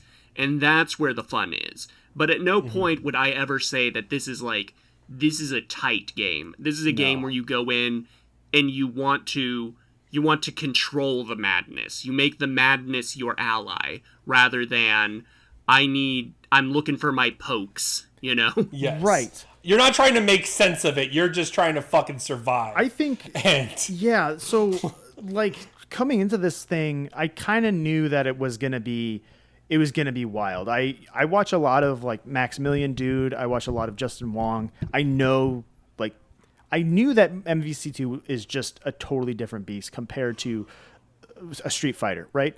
And I was expecting something like that, but I was still going in playing it like it was Street Fighter, and like we talked about it in our group chat. I like wasn't not that I wasn't liking it, but I wasn't getting it. I was like, what is this game? And there were two things that were said, one from you guys and one from another thing that I watched. And the first one was, treat it like it's Smash. Treat it like it's a party fighter, and just try to like not be messy and whatever, but like just kind of have fun with it. And get weird with it. Get weird with it. Like don't worry too much about like hitting proper footsies and you know, making sure that like your inputs are completely clean or whatever. It's way more like just go in, try something weird, see what happens. And the other thing is always be assisting. Always hit those assists. Because I was thinking in my mind, I call those dudes in when I was treating it like it was a round-based thing, where it's like, I want to have these three guys so I can play as these three people throughout the round. But no, that's not it. You might have one or two characters that you're supposed to be maining, quote unquote, and then you're just pulling in people like Captain Commando because he's got that fucking entire screen reaching like assist. The only purpose of Captain Commando is the assist. Yes. You don't want to play him. No. That's not, yeah, I get what and you're so saying. it was those two things of being like, just try out a bunch of weird stuff. Who cares if everyone like on the top tier is playing Magneto, Storm, and like Psylocke and stuff. Like, don't worry about that. Just do what you want to do. And so like I've been playing a lot of like it's still kind of a similar like high tier thing, but it's like it's Cable and Captain Commando and Strider. Like there you go. I like to play as Strider, and everyone's like, "Oh, you got to play Strider and Doctor Doom. Like that's the perfect combo." That is me. And I mean, honestly, I should try it out. Maybe I'll really like it. But I've really enjoyed those three characters and calling in assists with those three characters. Like I like to play as Cable. I like to play as Strider. I like Captain Commando's assist. So it's fun. And yes, I'm not winning, dude. But there's like, when I was thinking about it as like just treat it more like Smash. I'm not really worried about some of the performance like I was when I was trying to get good, for lack of a better term, at Street Fighter, you know? Whereas this is just like, whatever. I don't care that I lost. It was fun. In Street Fighter, you could literally learn from any match you played. Exactly. You could take a match and be like, what were the lessons I needed? And you could get better from one match. That's like impossible in Marvel vs. Capcom 2. I think another comparison is when I was more playing Street Fighter 6 more often, when I was in ranked, and I really wanted to like I don't know, hype myself up. I would just mutter to myself, assert dominance. You know, show him you mean business. Right. In Marvel, it's more like break his spirit, make him think the game is broken. You know, get him locked in so much hit stun, he doesn't know when he can press a button. Make it not fun. If your opponent's having fun, you're playing it wrong. I agree. I was going to say also, that's another thing. Brendan, you said something that made me go, oh, dude, you'd like SNK, was when you were talking about how you set up your teams originally. KOF, King of Fighters, is also 3v3. However, it's not tag-based. It is literally rounds. like it's like rounds, and like when you're playing, if your character dies, then the next character goes in, you keep the bar, and if you won and then you got rid of the opponent's character, you get like a little bit of health back. Oh, that's very cool. Okay. Yeah. Yes. So then you're building around anchors and mids, and like you're building around that. That's a much more strategic formula instead of I'm just fucking pressing buttons. I don't give a fuck. Okay. I mean, we'll I am looking at the next however many months of Brendan ass games that are coming out, and they're daunting, but I would... The backlog is real. Metaphor's gonna take up... The backlog, like, appeared. I know this is the fighting game, like, variety minute, but just, like, the back half of this year got real crazy all of a sudden. I used to be... It changed last year. It all changed. I used to be very much the type of guy who's like, I don't have a backlog. I just play what I want when I want to play. And it's just a combination of a lot of different things last year, mostly, like, everyone has decided to start making sick fucking dungeon crawlers out of nowhere. And instead of me being like, I'm going to play this one from 2002 that only came out on the Sega Saturn, now it's like I got to play like 7 of them that came out yesterday on Steam, and they're all like huge games. There's also just like, a Dragon Quest remake. I like Saga. There's a remake of Saga 2 and Metaphor, as you brought up. And I still haven't gotten to SMT5. Like the backlog, especially for RPGs of the last 2 years, is just, it's insane. And part of actually why I haven't had as much time to play like MBC2 or these other fighting games is because I get interested in playing other stuff. But one of the great things about fighting games is, as much as it's kind of like, oh, hey, if I come back to a fighting game 24 months later, the only people playing it are going to be really fucking good. That is true, but the game is still, it's just like always there in a way that something like... It's the bicycle. Yeah. Like once you've ingrained it, you can't forget it. I think about how I was Street Fighter 6 like day one versus what I'm doing now. Mm-hmm. And I'm thinking like, man, I was making a lot of poor choices that are really obvious in retrospect. Well, and honestly, so another thing that has happened in the last couple months is I picked up a stick. I got a leverless. And that, I played some rounds of Street Fighter. I just did some AI stuff. And what it did is, I mean, like with all changes, it did make me have to kind of relearn some fundamentals and some muscle memory feel stuff.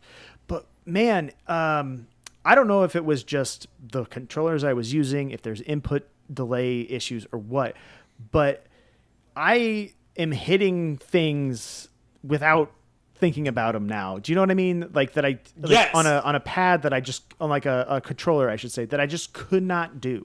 Whereas like on a fight stick, regardless of if it's leverless or not, that it's just like, it just makes sense in a way that I just, I played some stuff like in arcades, like at barcades and whatnot, that I'm like, oh yeah, this is a little bit easier. But being able to really like sit down and play like a few hours, over a weekend or something, and be like, wow, no, the pad or the game, the fight stick really changes things. Yeah. And that's not to say that it made me better. It made things click. Yes. No, and I mean, like, even if you stuck with your raggedy ass controller, there is a little bit of a muscle memory to it. And there's a little bit of it's like the bicycle thing, where it's like the more you practice it, the more it's ingrained, where you don't have to think about it. You never think about the motion when you're doing it after a certain point. It's just like part of it. I love that. And I think the leverless itself makes you very conscious of what you're pressing. Yes, I will tell you, dude, leverless it sucks for MVC2. Like, leverless is not like the way that game plays, and like I don't even know, like at higher levels this might not be true, or even it may be even more true. I have no idea. I'm not even talking about from like I can't do this move into this thing, I can't do this it's literally just like the speed at which that game plays, the level of verticality in some of those that you get out of some of those characters and whatnot.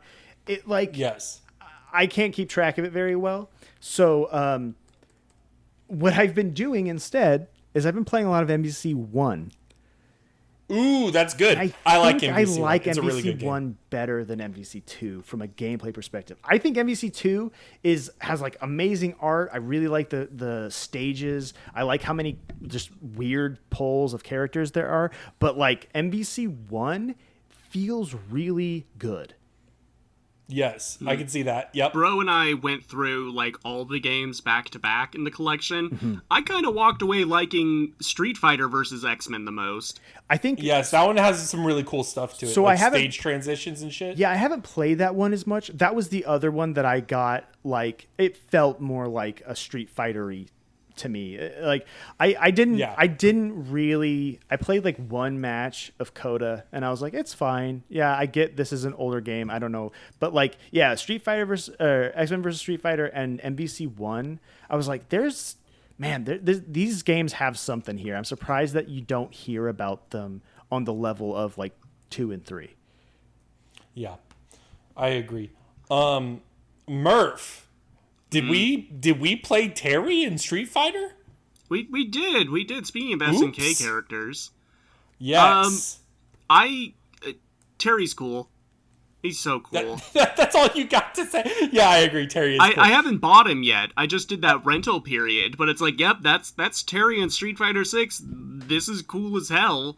What I like most about Terry is that he kind of plays his own game, much in the Smash way. It's Terry's like, I am an SNK character in Street Fighter 6. I am not a Street Fighter 6 character.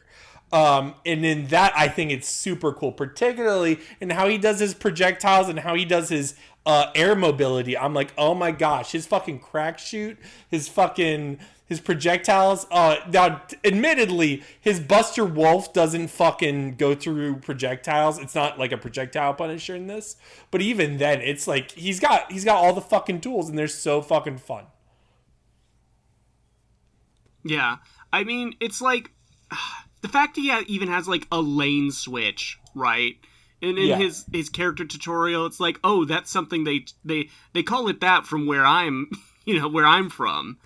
It's like my one main issue with Terry is I don't think his face looks right, but SNK characters kind of, much like Street Fighter characters, they don't make that jump to 3D as clean.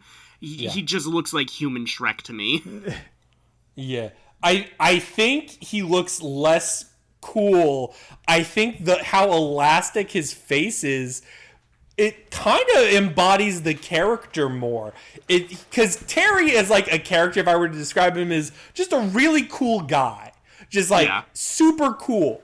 Like, he's I would say babyface from the streets. Yes. Babyface 100%, no heel in him whatsoever. Ryu from the streets, Jenny from the block, if you will.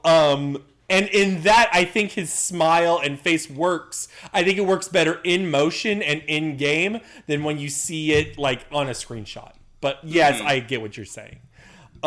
Is Terry I like him. Shoto? What? Is Terry a Shoto? No, don't. This is a debate. No.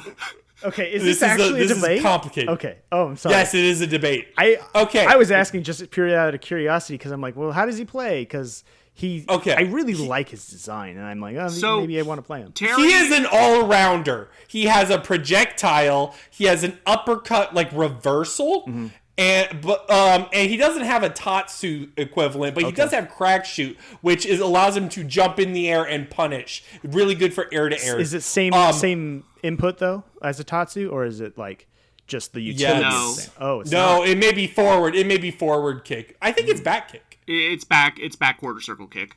Okay. Well, then no, that is Tatsu. That's Tatsu, yeah. Oh, okay then. Well, then there you go. I like Terry is a Shoto kind of in the way that I guess Luke is a Shoto, where he has Shoto elements. But I would call Luke a Shoto.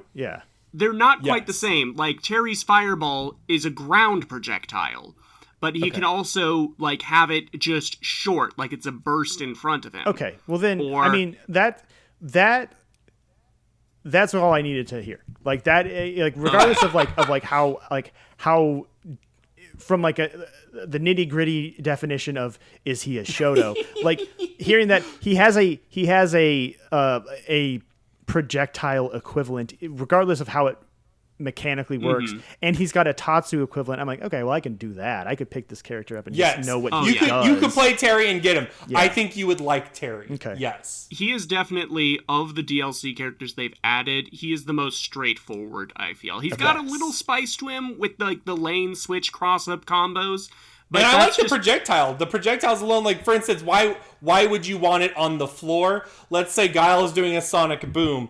He's going to throw out those sonic booms faster than Ryu can throw out a Hadouken. However, if Terry throws out a light fireball, it's going to go right under. Okay. And it's going to hit Guile before he can do his next sonic boom. You just have to be blocking his sonic boom. So you could win fireball wars. Interesting. Okay. Yeah. So it's stuff like that. I would highly recommend, Brendan, for you to get on Street Fighter 6 and just rent him, because I'm sure you have rental coins or whatever. I might have rent him for like an hour and like play like 10 minutes of him, and you'll be like, oh, this guy's fun. I rented Akuma, and I was like, okay, yeah, I mean, like it's Akuma. Akuma's Akuma. I mean, because I really liked Akuma in Third Strike. I will say that when I was playing Akuma, I was still playing on modern controls. So I'm curious to go back. I haven't actually tried. I need an extra adapter to be able to play on PS5. So I haven't tested the leverless on there yet. But even as I have played more fighting games with motion inputs, I'm still drawn to playing Street Fighter 6 with modern controls, because the game just makes sense to me in that way, especially for the characters I play. I would say Terry has a lot of moves, and you miss out on a lot of them by going modern. Yeah. He probably makes more sense to play classic. I mean, frankly, I really want to just play that game classic now that I have the leverless. That makes sense. I would just like to, regardless of if I go back to modern or not, I want to try that. But yeah, I mean, it's another like $18 or $20 adapter that I need to pick up for the pad. Or the stick, excuse me. I haven't done that yet, and that's the literal only barrier. But eventually, I know I will, especially like once stuff like City of the Wolves and other things come out that I really would like to try out. There you go. Murph, you've played a fighting game recently that I've been playing. So listeners, what you have to understand is that for months, almost a year, Bro has been poking me, prodding me to get into Guilty Gear Strive like he did. And finally I said, like, okay, if it ever goes on sale on the Humble store, I'll get it there, because I get an extra discount, because I'm a Humble member. And true to my word, it went on sale, I bought it, I picked one of the most complicated, difficult characters, and I have been having a lot of fun playing Guilty Gear Strive. I feel like complicated, difficult characters. I feel like that's what everyone tells me. That's what Strive and just Guilty Gear in general is. I've played Accent Core XX, but and I was like, I don't know what's going on. I think so. From the outside coming in, and bro, you can chime in if I'm off. I would feel of the games I've played, Guilty Gear is kind of that middle ground between Street Fighter and Marvel vs. Capcom, where it's a lot more fundies footsie based, but it's also very high speed, and most of the characters are like degenerate in their own way. Yes, yeah. I would say that it is less chaos and bullshit. Like, it's less chaos in bullshit form. However, it is fast. It is a very fast game.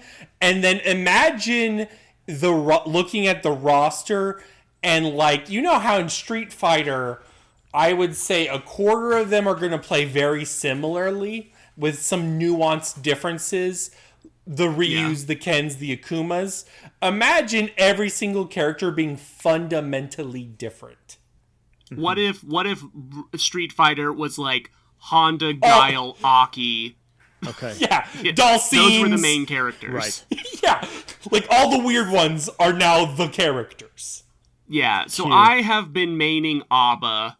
I did pretty much out the gate because secretly, ever since Abba came to the game, I have been getting my YouTube recommends kept giving me like Abba lore videos and Abba story mode videos. And I'm like, I kind of like her character design and her voice actress. And so when the game came out, I was like, she's real difficult to pick up and play, but I kind of love it.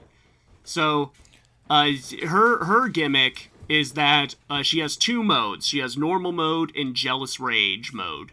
And when she's in normal mode, she's the worst character in the game. She's very slow.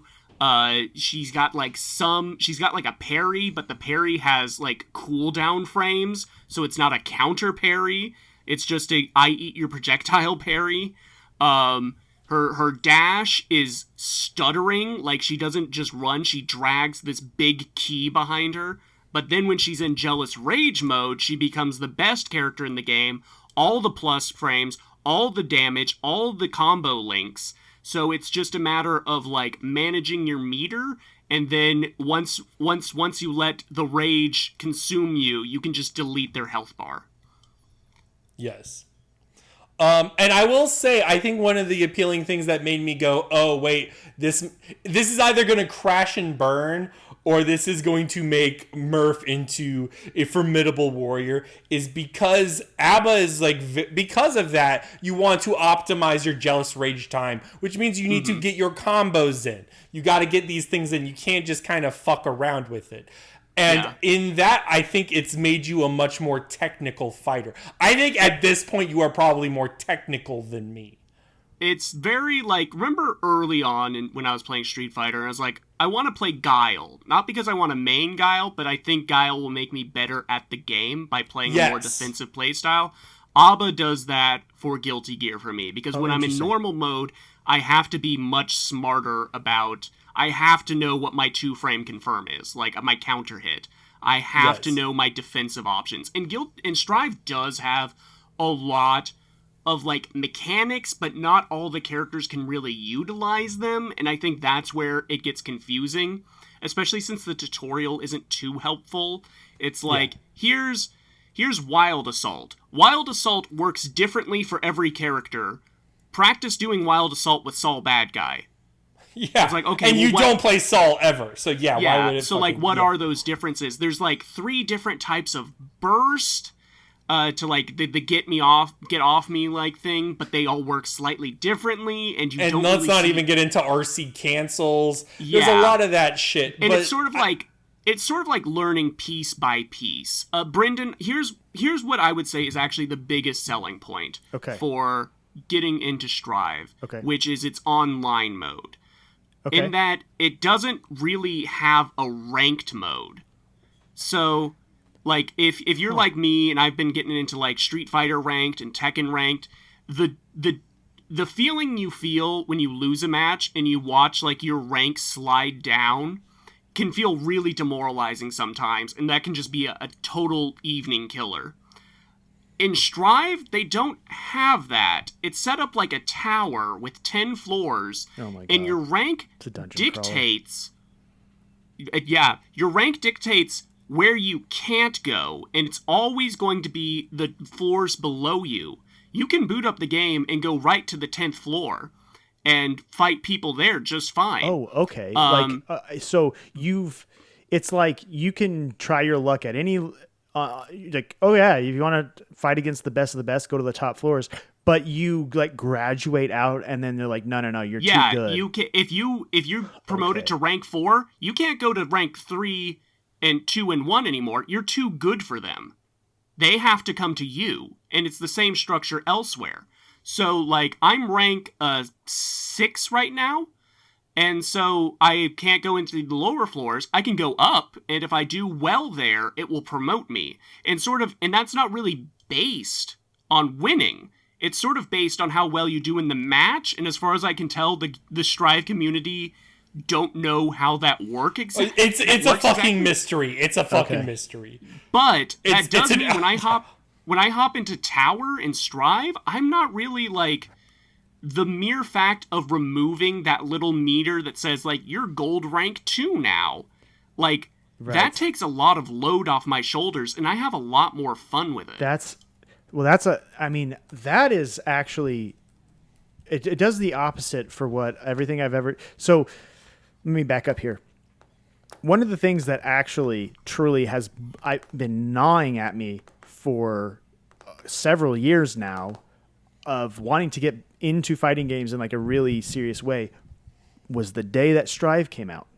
I think that game looks so cool, and I've toyed with the idea of picking it up so many different times, and every person I've ever talked to about it, when they describe the game, I come away thinking maybe that's not the game I want to play. And it's not that they tell me you won't like it. It's not that they try to dissuade me from it. It's that based upon how they describe it, I internalize it and go, you know what, maybe I should just stick with Samurai Showdown and Street Fighter.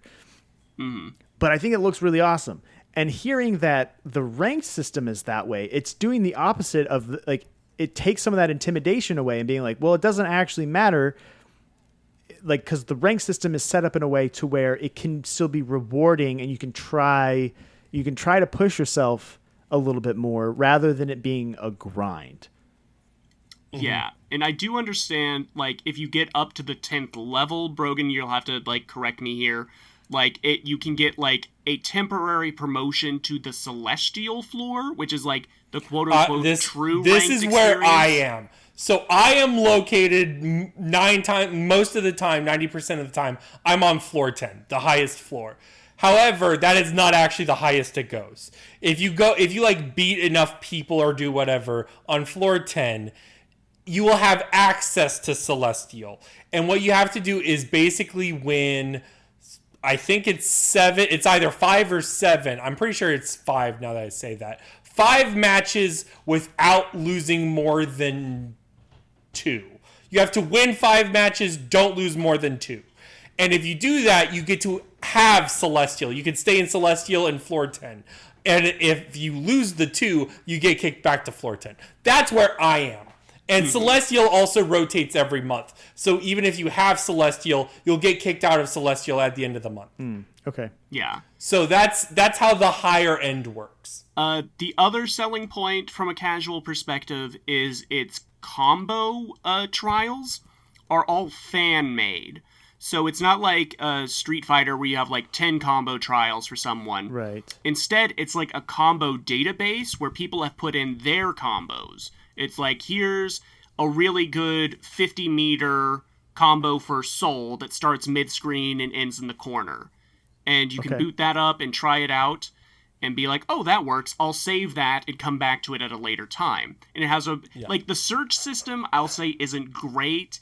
It kind of like, it's like, are you looking for set play combos or mid-screen combos? It's like, I'm not really sure what those terms mean, but I will say, like, I'll just, like, when I get off work, I'll boot up Strive, go in, try, like, 10 new combos I haven't done before with ABBA, and it just gets me a better understanding of how her moves link into each other. That's interesting. And I would say to Brendan in general, like what you've said here with Murph, with Guile and stuff, the more characters you play in these games, the more you learn about the game. And like when I picked up Strive, I was dog shit. Sure. I was one of the worst people who have ever played ever. I played Nago, and Nago's actually really hard if you don't know what you're doing. Because there's like a bar where if you're mashing too many attacks, which I do actually tend to do, if you're mashing too many attacks, you'll start to lose health. Like I would lose fast. Naga's a little hard in that way.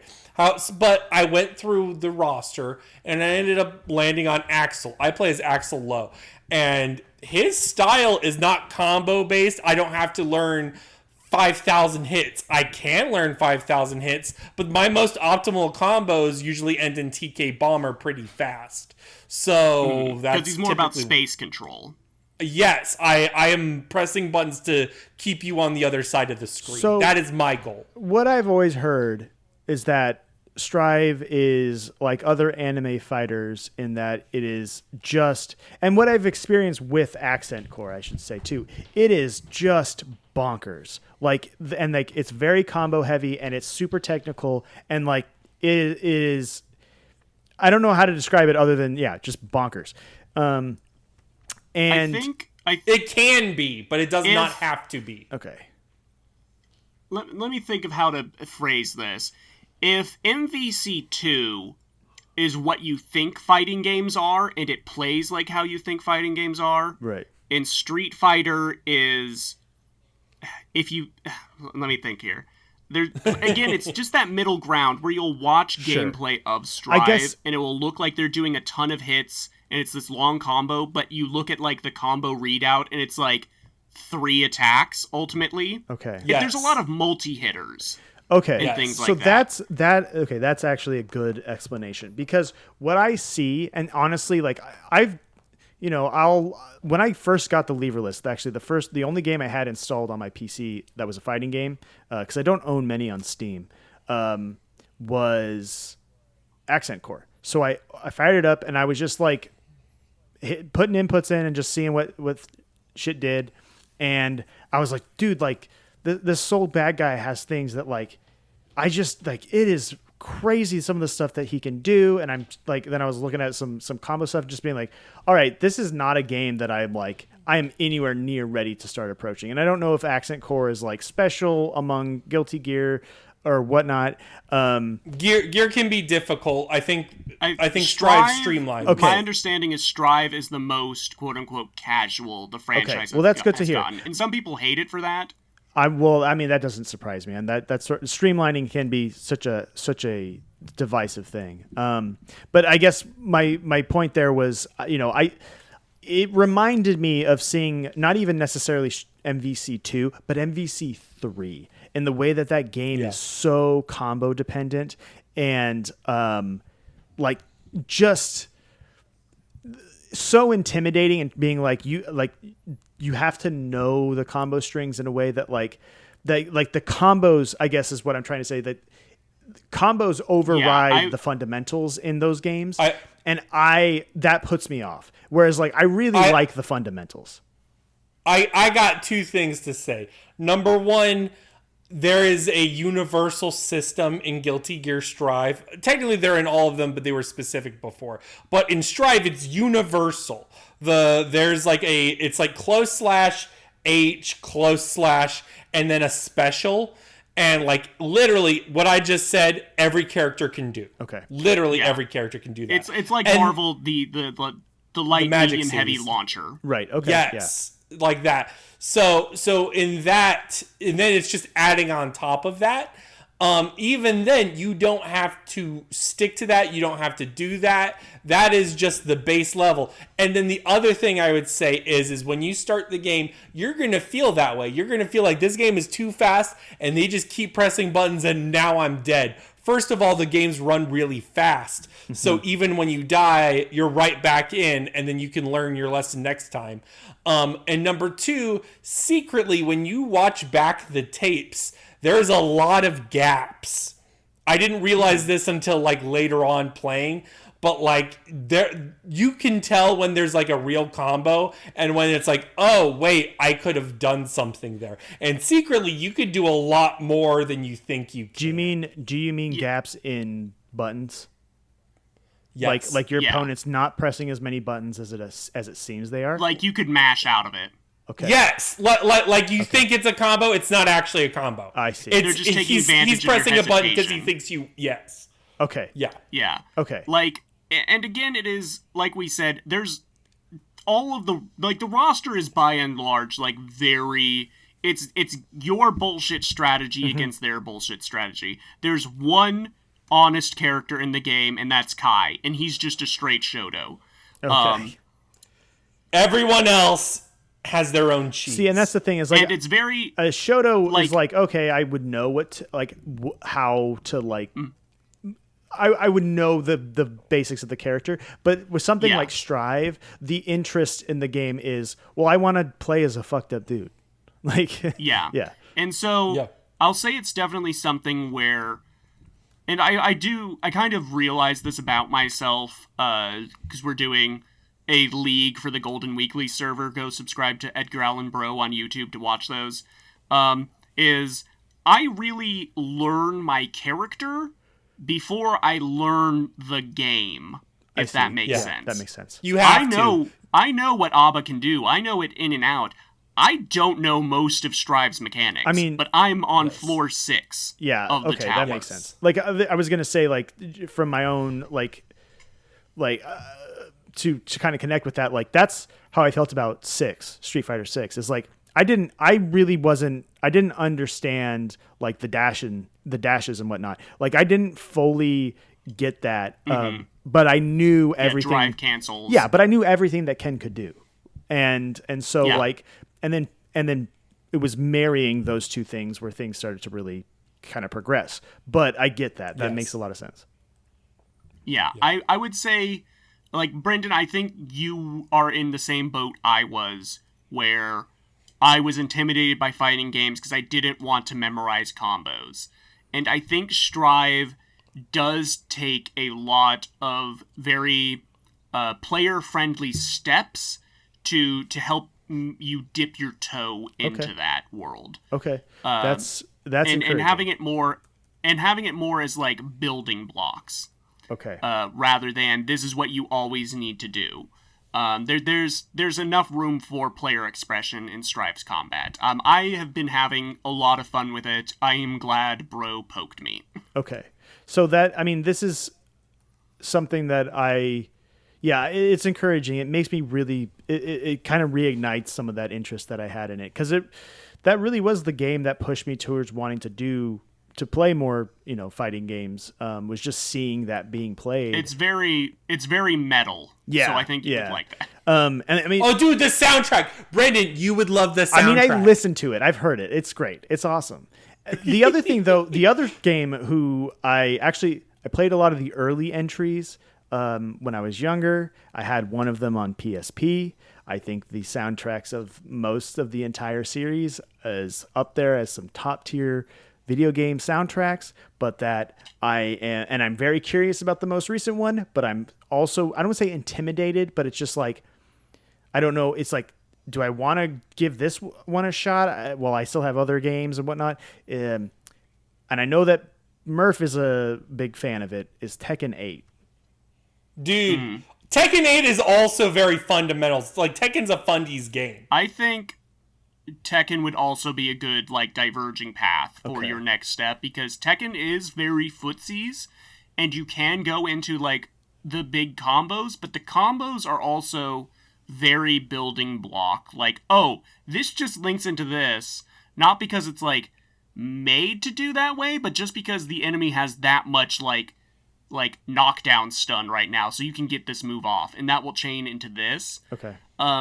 I kind of liken Tekken combos to, like, memorizing song lyrics, where it's like, you get the first bridge down, and then it's like, oh, here's the chorus. I know how to do the chorus. I can do that 100 times out of 10. Sure. Yeah. And it's also, like, has that level of, like, every character can do 100 different things, So you are always in a position to trip up your opponent with something they've never seen before and steal a round. And that feels gratifying. Okay. I mean, so like the breadth of things for characters to do that, can be intimidating, but knowing that they might not even be prepared for this random thing that you might throw out. It makes you feel more like on an even playing field when you're starting to learn. The gap between talking about the different tiers of fighting game players, the gap between like a Tekken high level player and like a mid level player is like oceans wide compared to like the gap between a Street Fighter high level and a low level player. Because a high level player will just be like, oh, that's 13 frames on block, that random jab, like that. A really good way to say it is like Tekken 8 is literally, they don't go back to play those, right? In Street Fighter, each Street Fighter number is like a fundamentally different game. Yeah. So you go back to play 2, you go back to play 3, and people can play like Tekken 2, Tekken 3, but the game is the same. They've just been updating it. Does that make sense? Yeah, that makes a lot of sense. So the masters of Tekken have been playing for 30 years. Gotcha. And the move 9 times out of 10 has not been altered in frame data. They know what King can do. I remember. So that is where the gulf comes in. When Tekken 8 came out, there was a tweet that was like, "My dad is destroying people with King throw combos that haven't been seen since the Clinton years." Yes, that is how that works. Okay, that's really cool. All right, Is it time for the main topic? I feel it is.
Our game of the week is Legacy of Kain Soul Reaver.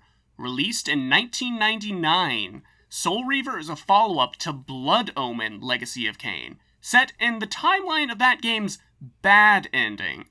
Thousands of years have passed after Kain took over the world and subjugated humanity.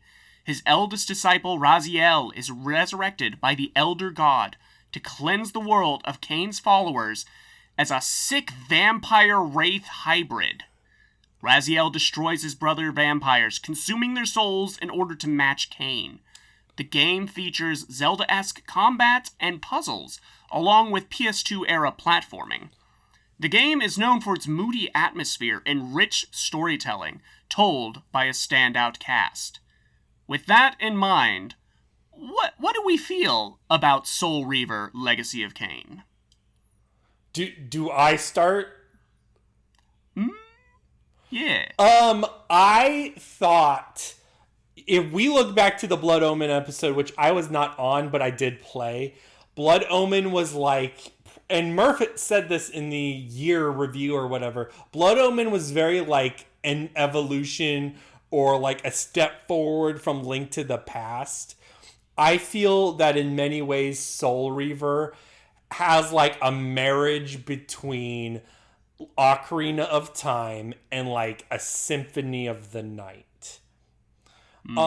There's definitely some other elements that I really enjoy in here. There are some drawbacks for sure, but I think on the whole, this is a great game. This is a fantastic game.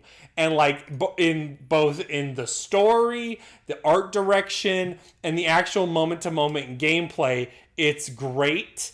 I think the thing that like stuck out to me most was that combat was not amazing, but it was tastefully there. And especially like in terms of, say, the bosses aren't really combat focused at all. They're gimmick focused, where it's like, oh, you got to do this or this.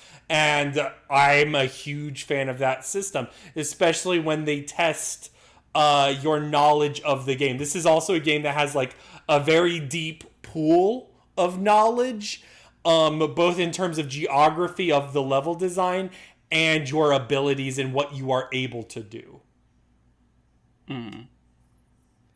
I guess I'll go now as the other one playing this for the first time, because I really liked Blood Omen. Like, we go back to that first season I was on, I was singing Blood Omen's praises, and maybe I like, looking back, I think I may be a little revisionist about it in my memories, because it was pretty clunky, and the ending difficulty spike was high, but I just remember being like, man, it's so cool how that did exploration and everything, and how it rewarded you checking out every nook and cranny with, like, some crazy power.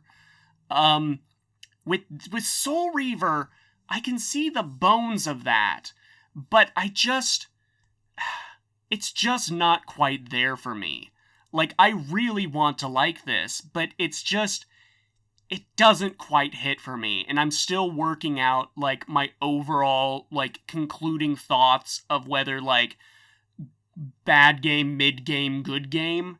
Because, like, yes, this, but also this issue I have, like, I don't know, we'll talk it out. Overall, like, I respect the vision, I respect, like, the writing and atmosphere to it. I think execution-wise, it needed more time in the oven. So we'll get into it. Go ahead, Brendan. Yeah, I think that there's a lot to talk about within that specific to that specific point that you raised about more time in the oven. So I definitely fall more on the bro end of the spectrum on this particular game.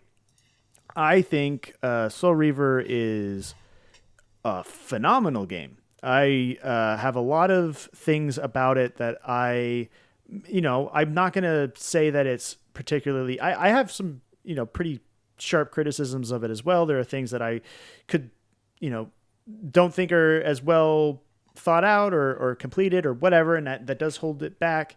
But this is absolutely the definition, in my opinion, of a vibes game. And specifically because this is a narrative game. This is the type of game where it's like, I don't actually care that that there's certain aspects of the gameplay that don't quite land, because the story of this game is so good. And I don't say that about games. I'm not a story guy. Like, I don't play a video game because I want to see the next cutscene. But in a lot of ways, that is why I played Soul Reaver. Now, to give a little bit more context there, I, as a teenager, played the Soul Reaver 2 demo and thought, wow, this is awesome. This game is so cool. I used to see Soul Reaver ads in like GamePro and stuff when I was younger, and I never knew what it was, but it looked so like spooky and weird, and I wanted to try it out. So I played the demo, and my first Legacy of Kain game was Legacy of Kain Defiance, which is the last game in the entire series. And then I went back and I played 2, and then I went back and I played the 2 Blood Omen games, and it quite literally wasn't until almost exactly a year ago that I finally played Soul Reaver 1. And yeah. And what I came away from feeling is that it's the strongest game in the series for a lot of reasons. And the number one is it has the coolest setting. This is a post-apocalyptic fantasy setting. So like it's a fantasy world, like a gothic high fantasy world, several thousand years in the future when everything has been reduced to like this weird, like post-apocalyptic, almost a zombie kind of apocalypse, in this world, and everything is all twisted and weird. And, that setting is so enrapturing to me. Like, I think it's the coolest of all of the games. I think not to get ahead of it too much, but like Soul Reaver 2 and Defiance, they really stick with the high fantasy, like at the height of the Empire or the height of things, or just before the fall of it. And they kind of step away from the weirdness of Soul Reaver to their detriment, in my opinion. With one exception being that you go back in Defiance and fight one of the vampires that you do not fight in Soul Reaver. And you go back to that super far future setting. So, and that's really it. Like it's, I love the voice cast. Simon Templeman as Kain and Michael Bell as Raziel they're so good. And the dialogue it's just baroque and overwrought, but like it just fits so well. No, it's so good though. It works. The music is so good. Yeah. So there's a lot to say in so little time. Yeah. In Blood Omen 1, the nice thing about it was that dialogue quality was so consistent. I wouldn't say every room. In fact, it's way less than that. But it was very common where you would walk into a place and Simon Templeton would have a Kain dialogue about the dungeons of so-and-so, blah, blah, blah, blah, blah. I will feel great when I take it my swift blade. Like, that was so consistent throughout. There's way less of that in Soul Reaver, but the cutscenes themselves in Soul Reaver are so concentrated in its juice, where you feel almost like this is a mythical story. Right. In 100 years, I hope this is in required storytelling video game lectures. Right. Because this is important shit, yo. I think when I was playing it, I took special note, particularly of the level design. It's so interconnected and very impressive, and I just immediately knew. I was like, oh, this is a Brendan-ass game. What's interesting about the game's level design too is it is interconnected, but it is also a tightly linear game. Like, you can't sequence break, but things like, they twist back on each other and that sort of thing. And the other impressive part is the dimension shifting mechanic, going between the land of the living and the realm of the dead. By that stuff, and the way that you affect the different dimensions by doing one and the other, stuff like that isn't as. It's certainly not as novel as it used to be, that sort of idea. But very few games have ever really done, certainly never before that time had games really done that and had things shift in real time. The technical ability for a PS1 game to do that is very impressive. And games don't really do that now. The most recent one that really attempted to do that was the most recent Lords of the Fallen remake, where they literally had this almost exact mechanic in it. That's that stuff.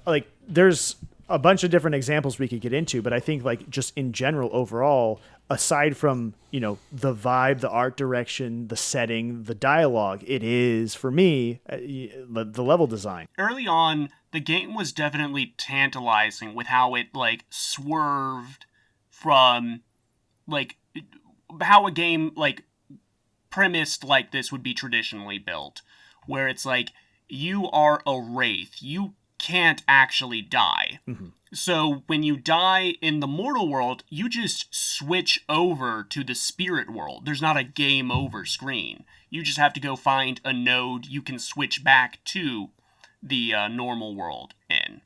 And then also, all your enemies are vampires, which, like, regenerate. They're super durable. You can't kill them just by beating the crap out of them.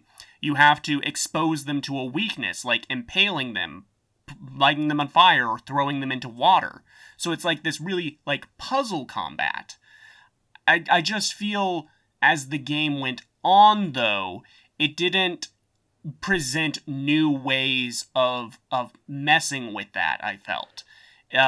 Where a lot of the combat I was doing at the beginning of the game was the combat I was doing at the end. Yes, there are the glyphs you can find, and those can be their own discussion of how hidden those are. But a lot of the glyphs I got were all just like AoE moves that either like insta-killed enemies around me or like froze them so I could just walk past them. That's just like, it's one of those things where why I felt this game was half-baked is it's like, it doesn't feel like it builds on itself mechanically past that initial area. I disagree, Murph, but there's got to be a caveat to this, I got to say. All right.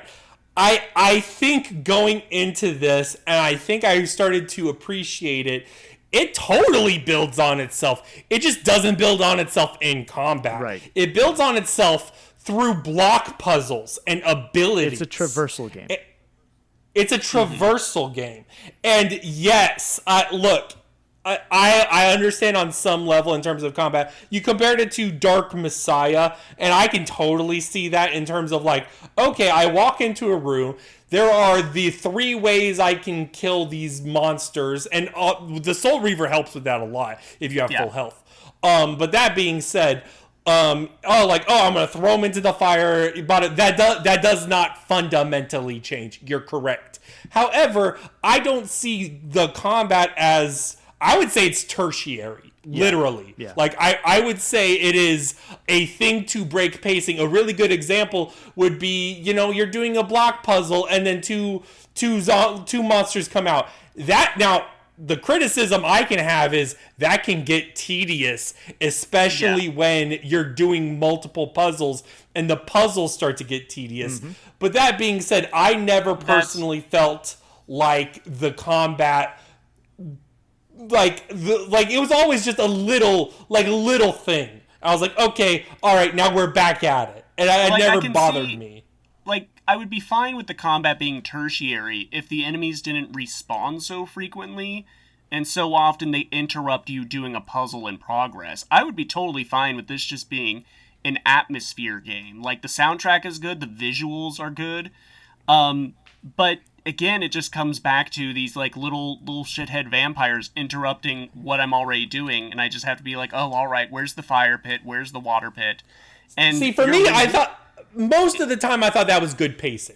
It was only not good pacing when I got stuck. Yeah. But your reward for exploration, if it's a traversal game, is stuff to help you in that combat.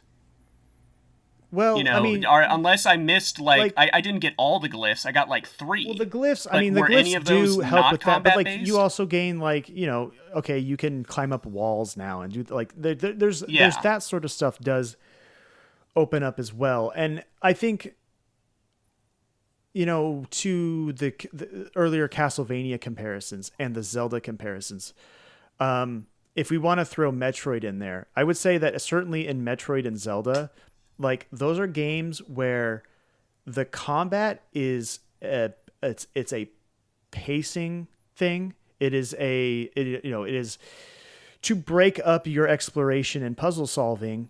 You're going to shoot a couple, flying aliens. You're going to have a quick boss fight, that sort of thing. And that's where I would... In those, it's a set piece.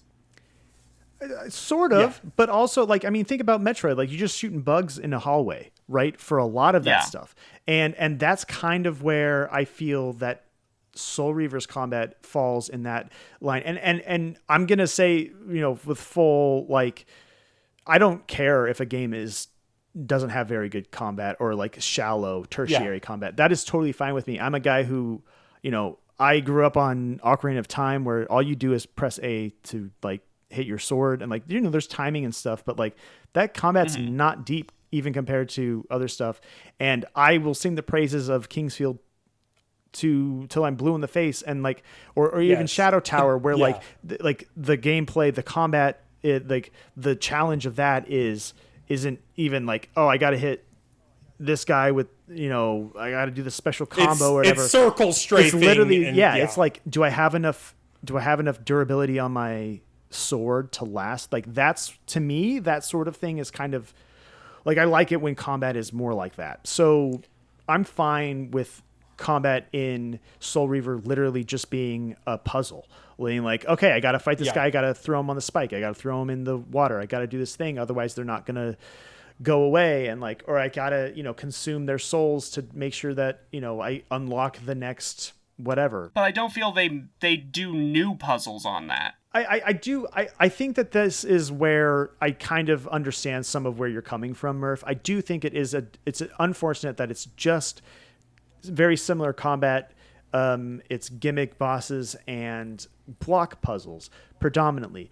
But in this regard, like, to me, this is not a game where I'm necessarily going into it because I'm like, oh, I'm so excited to see how the next type of puzzle. Again, I'm like, I'm doing these puzzles because I want to hear Kain and Raziel talk at each other.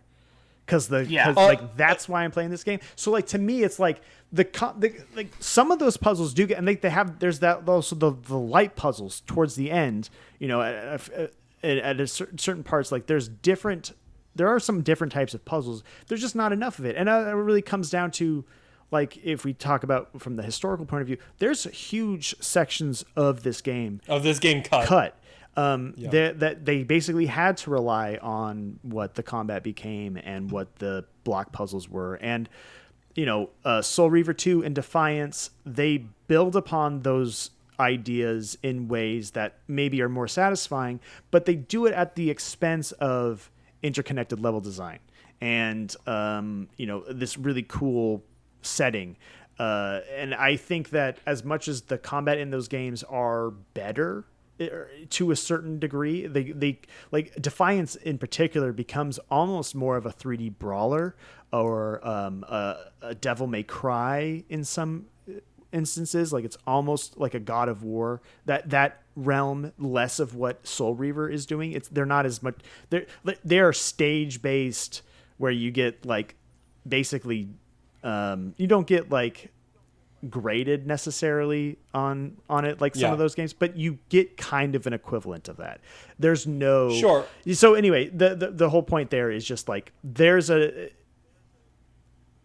Soul Reaver is definitely a Brendan game because of simply the level design, and I just don't like, I don't know, it just didn't bother me, but I still think that it's valid to feel that way.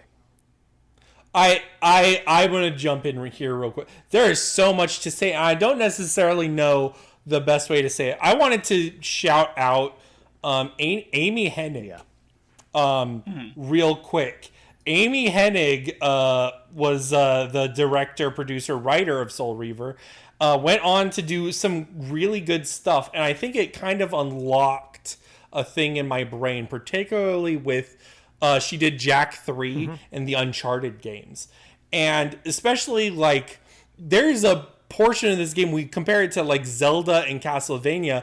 I get a lot of, like, early PS2. I get a lot of Jack and Daxter 1, and I get a lot of Eco. Well, so, the one thing about this game is this is Crystal Dynamics after they had made Tomb Raider, Gex, and Akuji the Heartless. Those are all games that, with maybe the exception of Tomb Raider to an extent, those are all platformers, and this game is a platformer.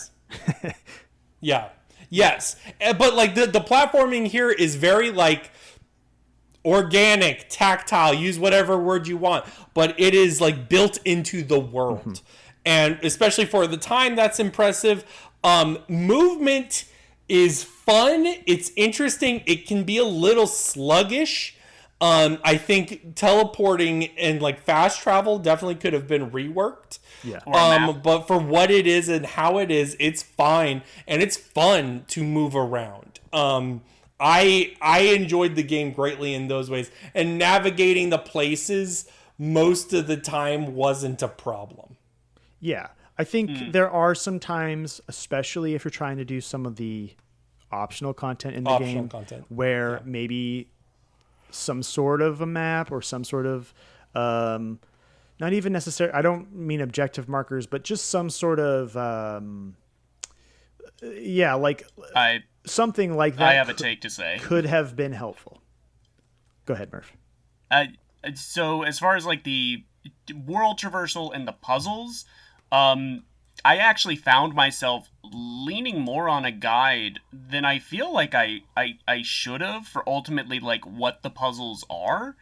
I think it comes down to this game needed yellow paint. I know that's diabolical to say, but there were so many times where I felt stuck. I was wandering around, not knowing what to do, and I look at a guide and be like, "Oh, I didn't recognize that wall texture as it's the climbable texture." Right. Or I didn't know this obelisk pillar. I could lift it and knock it over to knock over a fence. It is, I think there's a lot of puzzles where it's like, I didn't know that was the solution because I never had to do that before or after. I think what Bro said about the platforming being built into the world, everything is so diegetic, and like there is no, it's not like in Metroid or Zelda where it's like you got to shoot the eye thing that you shoot every single time. It's like, oh yeah, this wall, I can't quite tell, is this somewhere that I can go? Oh yep, I can climb up this, I didn't even think about it. Or it's that is a thing that I could see for sure, is that it needed a little bit, and who knows, maybe we'll get a little bit more of that with the upcoming remaster, where they're doing like basically the Metroid Prime remaster thing, where they're like remaking all of the graphics, even though it's the core of the game underneath it. So, and I'm curious because there will be the ability, I believe there will be the ability to swap between the older graphics styles. And I don't know if you can do that on the fly. I'd be very interested. It's the same. I believe it's the same people that remastered the Tomb Raider trilogy. And that trilogy does have that option. Okay, so then that's probably. I think it's also the people that were working on that. They do a lot of the Star Wars remasters, like they did, or the ports, I should say.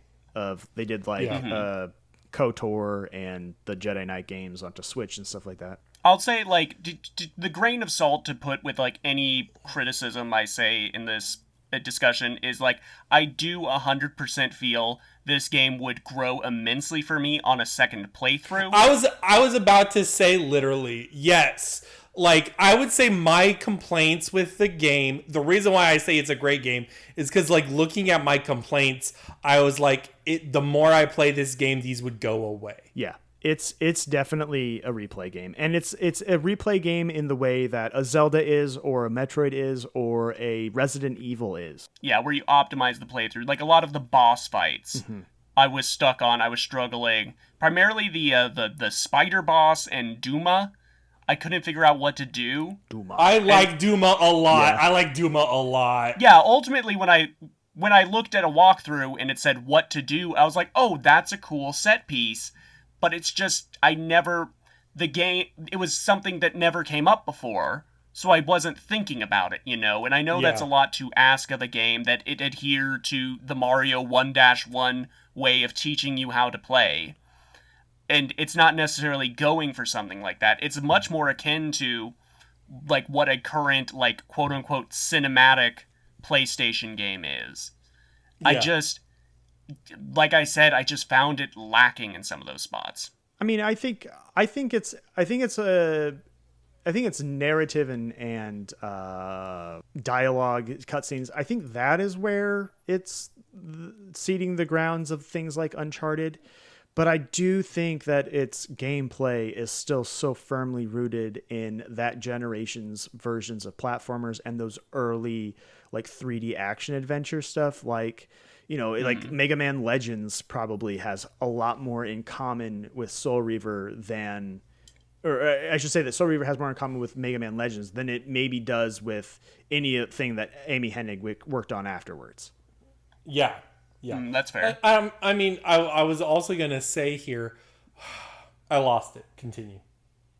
Well, I mean, if we want to talk about like the stuff I actually do like, which is the writing and the world building, we touched on it a little, but to like get more into it with a finer tooth comb, like I do, I bring it up all the time of like, oh, I had heard this is quote unquote the blank ever, I had always heard like the Legacy of Kain series is secretly the best writing in video games, I think from a technical perspective that it could be in the run. Yes, and like to break down what that is now that I have played it, it's like the actual like raw descriptive dialogue is much more poetic and elegant than a lot of games would have it.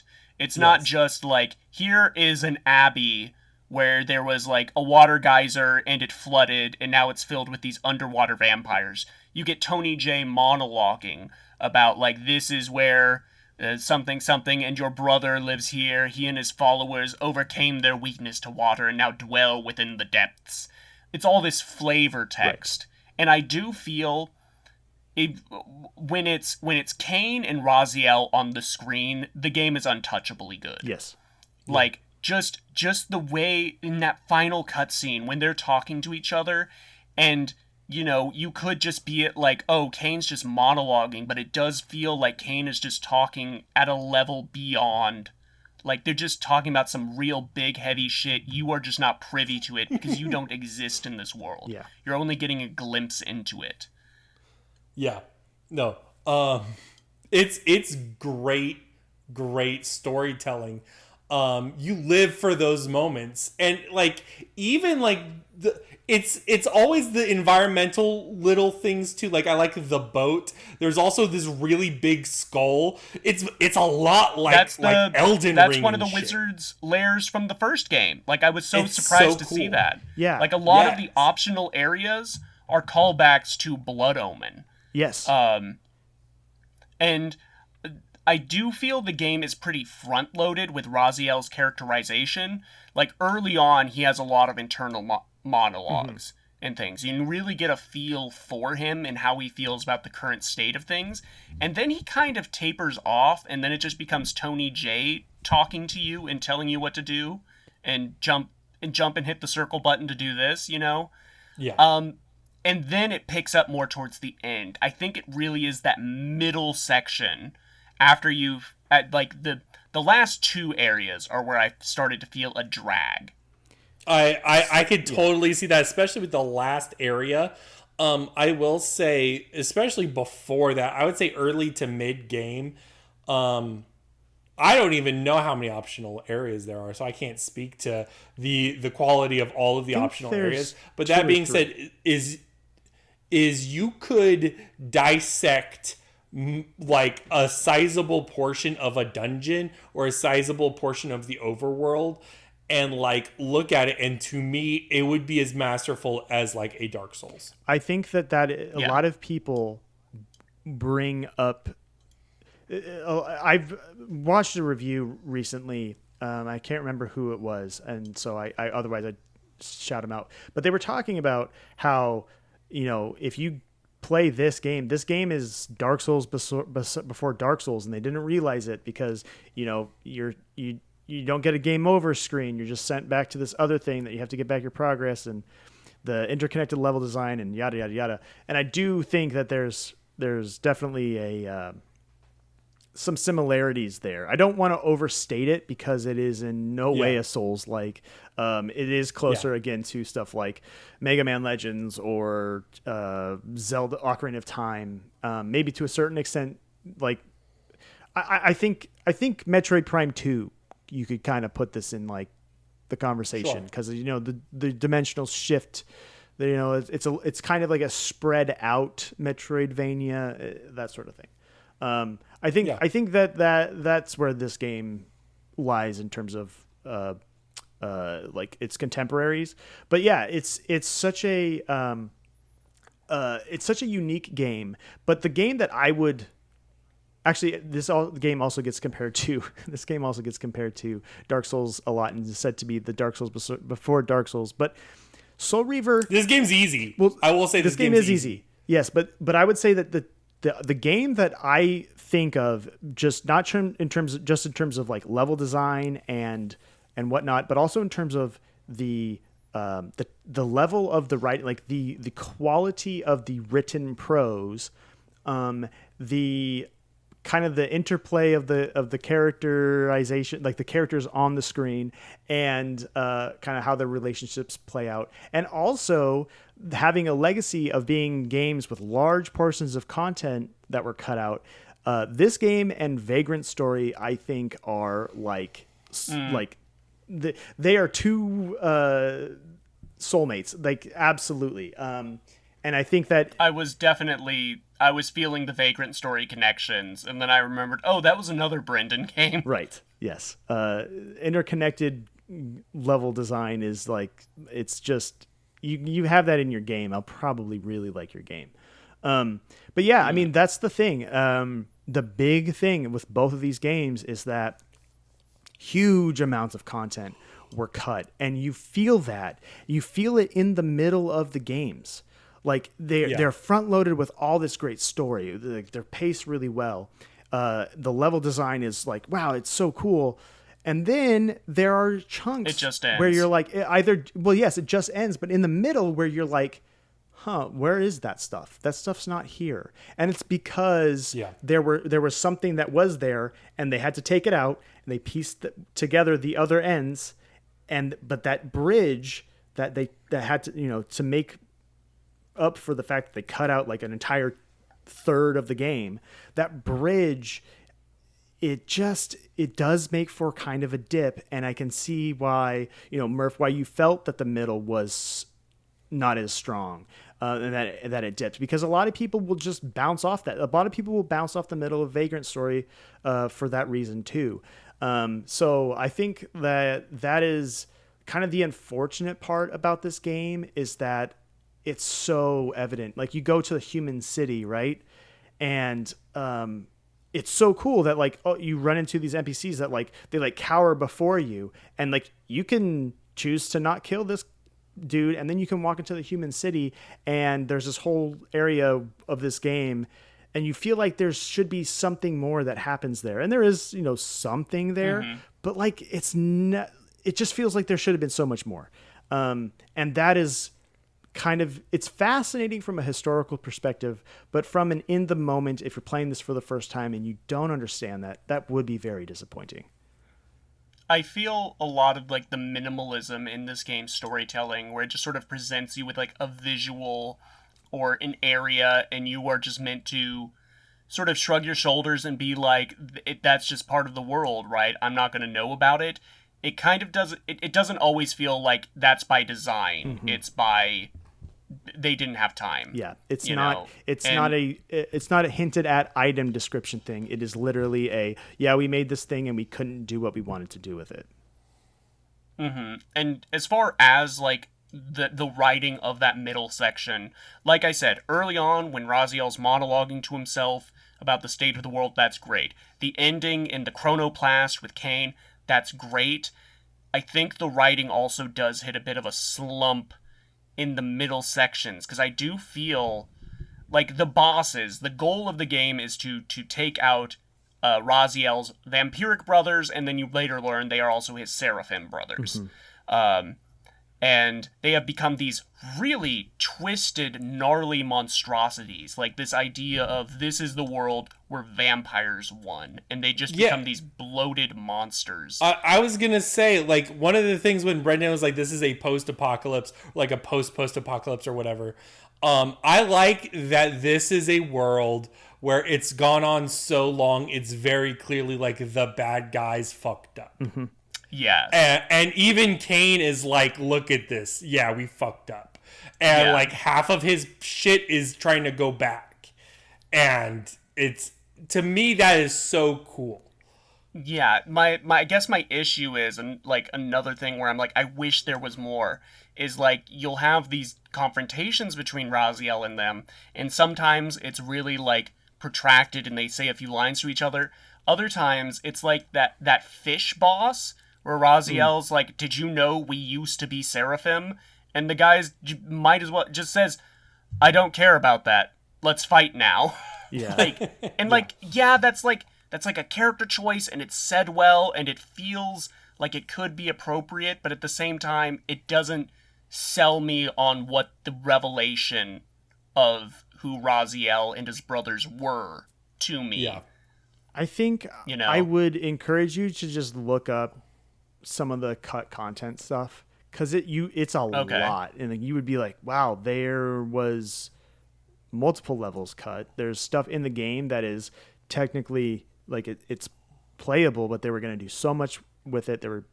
Like I said, there was an entire brother that you don't fight in this game that doesn't show up for 2 more games. I noticed that, because in the crypt, he lists off like 5 names, and you only fight 4 dudes. Yes. So you fight the 5th brother in Defiance. And that's... I see. They made it work for the narrative, but, in the context of at the time, like, they wanted to have Terrell in the game. But, yeah, he was cut.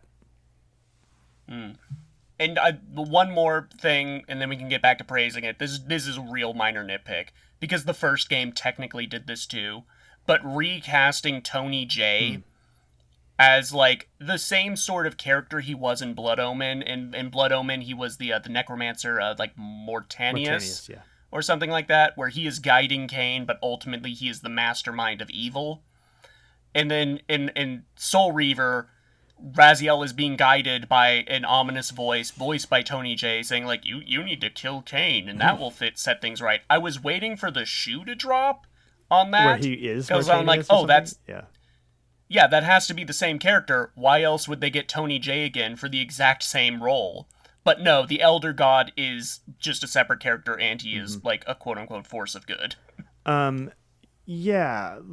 So I think that the mythology and the lore of these games is like one of the few times in video games where I just like it. Like it's, to call back, a cool world. Yeah, like to call back to Warhammer. Like part of why I like Warhammer so well is it's a fascinating, huge lore sink that you can dump into, and it's not concerned with how we got here. It just is right, and it's very.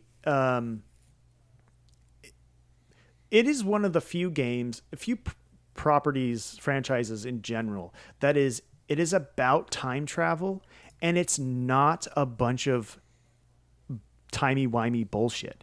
It is so wedded to the idea of like fate and determinism and all of this stuff. And the one character in this whole thing that isn't tied to that is Raziel. And so like the way that if you were to like map out like the literal quote unquote timelines, multiple of all these games, which they sprung about purely because Crystal Dynamics had the rights to using this, and they didn't want to step on Silicon Knights stuff. And so they were like, well, we're going to make this other game that's set in the Legacy of Kain series, but we're going to set it, in the future, and it's not going to be, it'll be separate from this other thing, bad timeline, whatever. It came about because of a technicality, but it now has, in my opinion, one of the best time travel stories of all like fiction, because it says like, no, this stuff happened and you don't really get to change it. Raziel's the only one who can kind of change it, but his whole like the way that he moves through time is he's just making the events happen as they were always supposed to happen. So it works. Like there's no paradoxes or things like that. And I can't imagine that was easy to write and plot out necessarily, especially when you're dealing with time travel stuff. But I think that that's impressive, and I don't hear it get enough praise for being a time travel story, which you don't really get that in this one. That happens way more at the, they kind of drop it at the end, like, hey, we're going to go and change timelines and stuff because Raziel apparently can. That's really what happens in Soul Reaver 2 is it's all about that. And to an extent, Defiance. But anyway, that's very cool. I think one of the things that stuck out to me in a character dynamic perspective that's not necessarily buried in the text itself was like, take for instance Blood Omen. Blood Omen, Kain wants to get rid of his vampirism, and at the end of the game, you can't.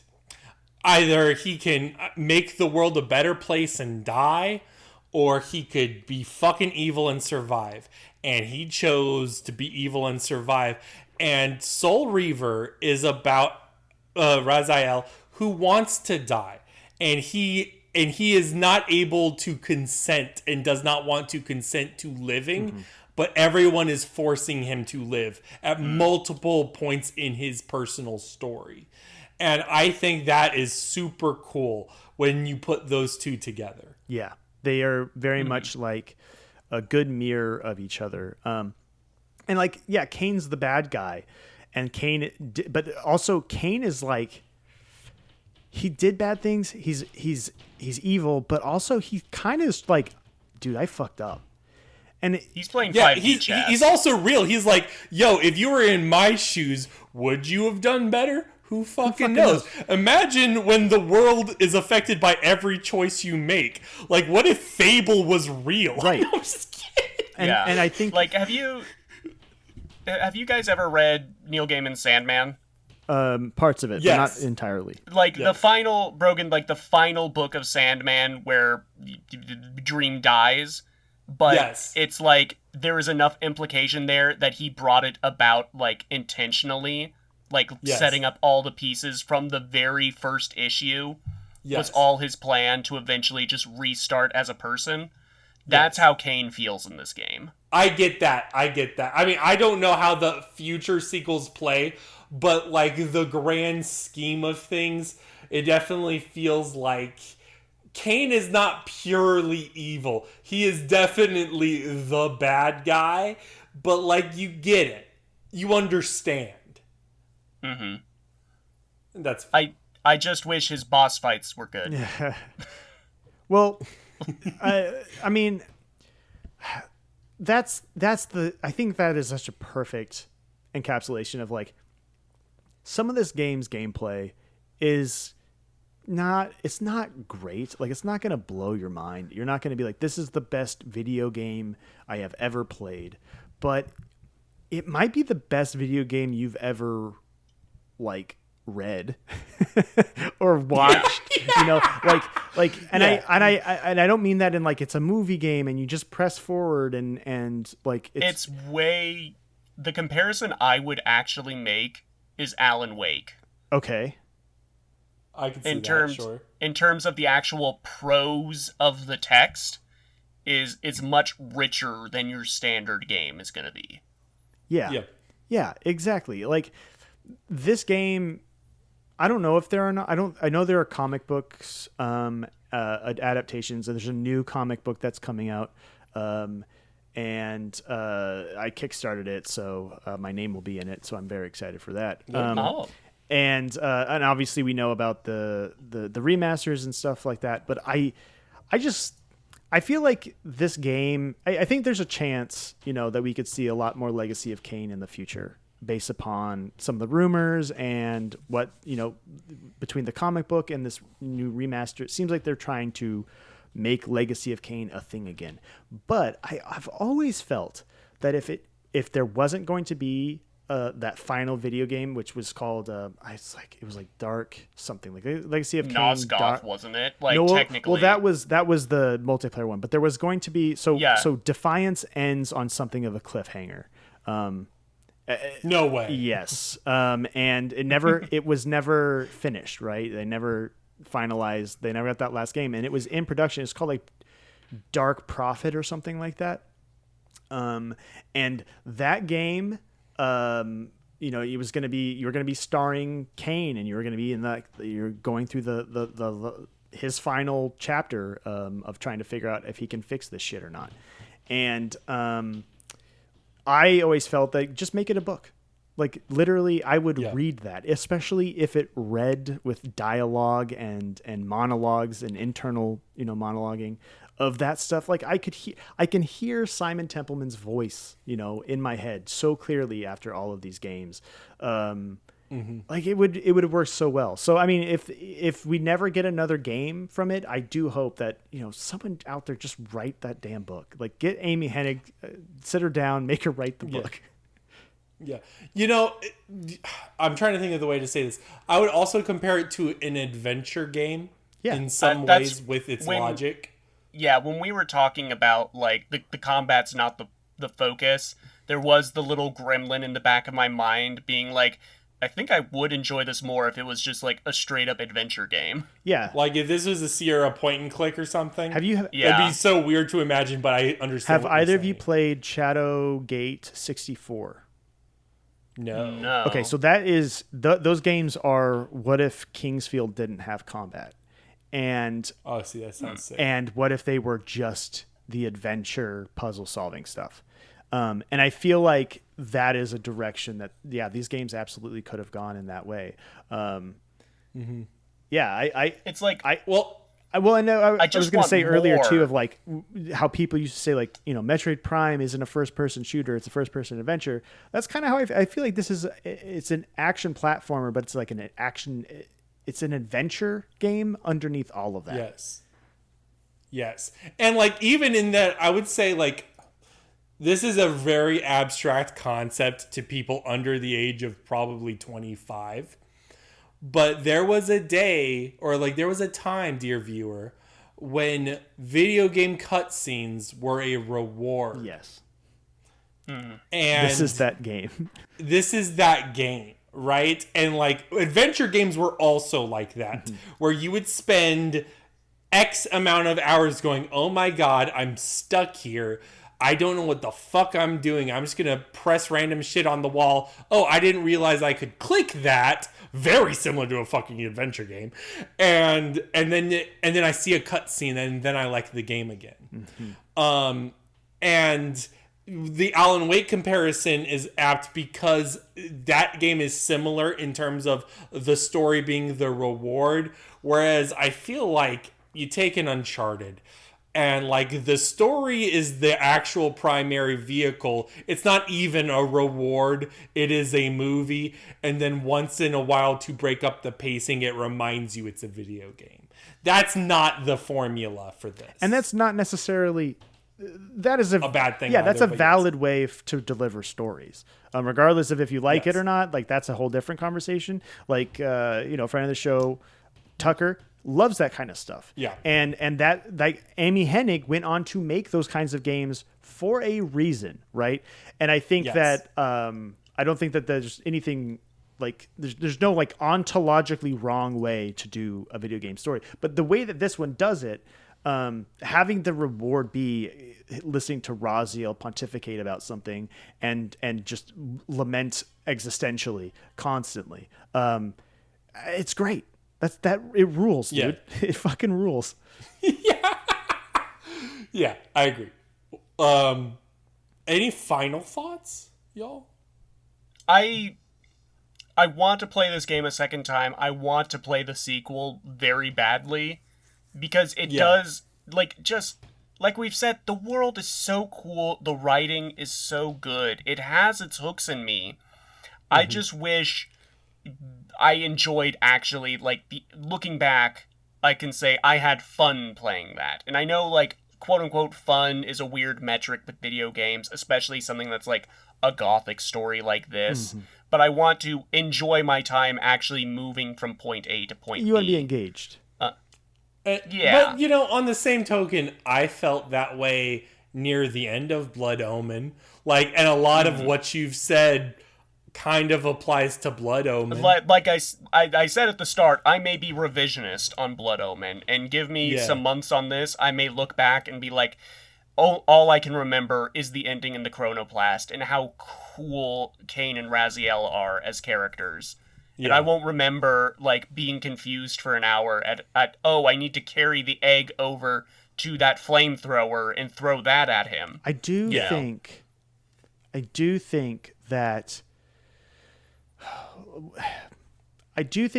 you need to quote, I don't remember the full quote, but to kind of quote Kain, you kind of need to see the full drama unfold. He has that line about like there's so many other twists that will happen before this full drama. And maybe that's not this game. Maybe that's in a different game. But he has this line. And I do think that this is one of those things where it's like, you know, yeah, maybe you kind of have to see what Soul Reaver 2 does and how it's in dialogue with Soul Reaver 1 and how Legacy of Kain Defiance is in dialogue with these games as well, because they're all very different. Like they do have like a certain similar DNA and whatnot, like they're all like completely different genres, but they all do different things. Feel different. Yeah, they feel different. Yeah.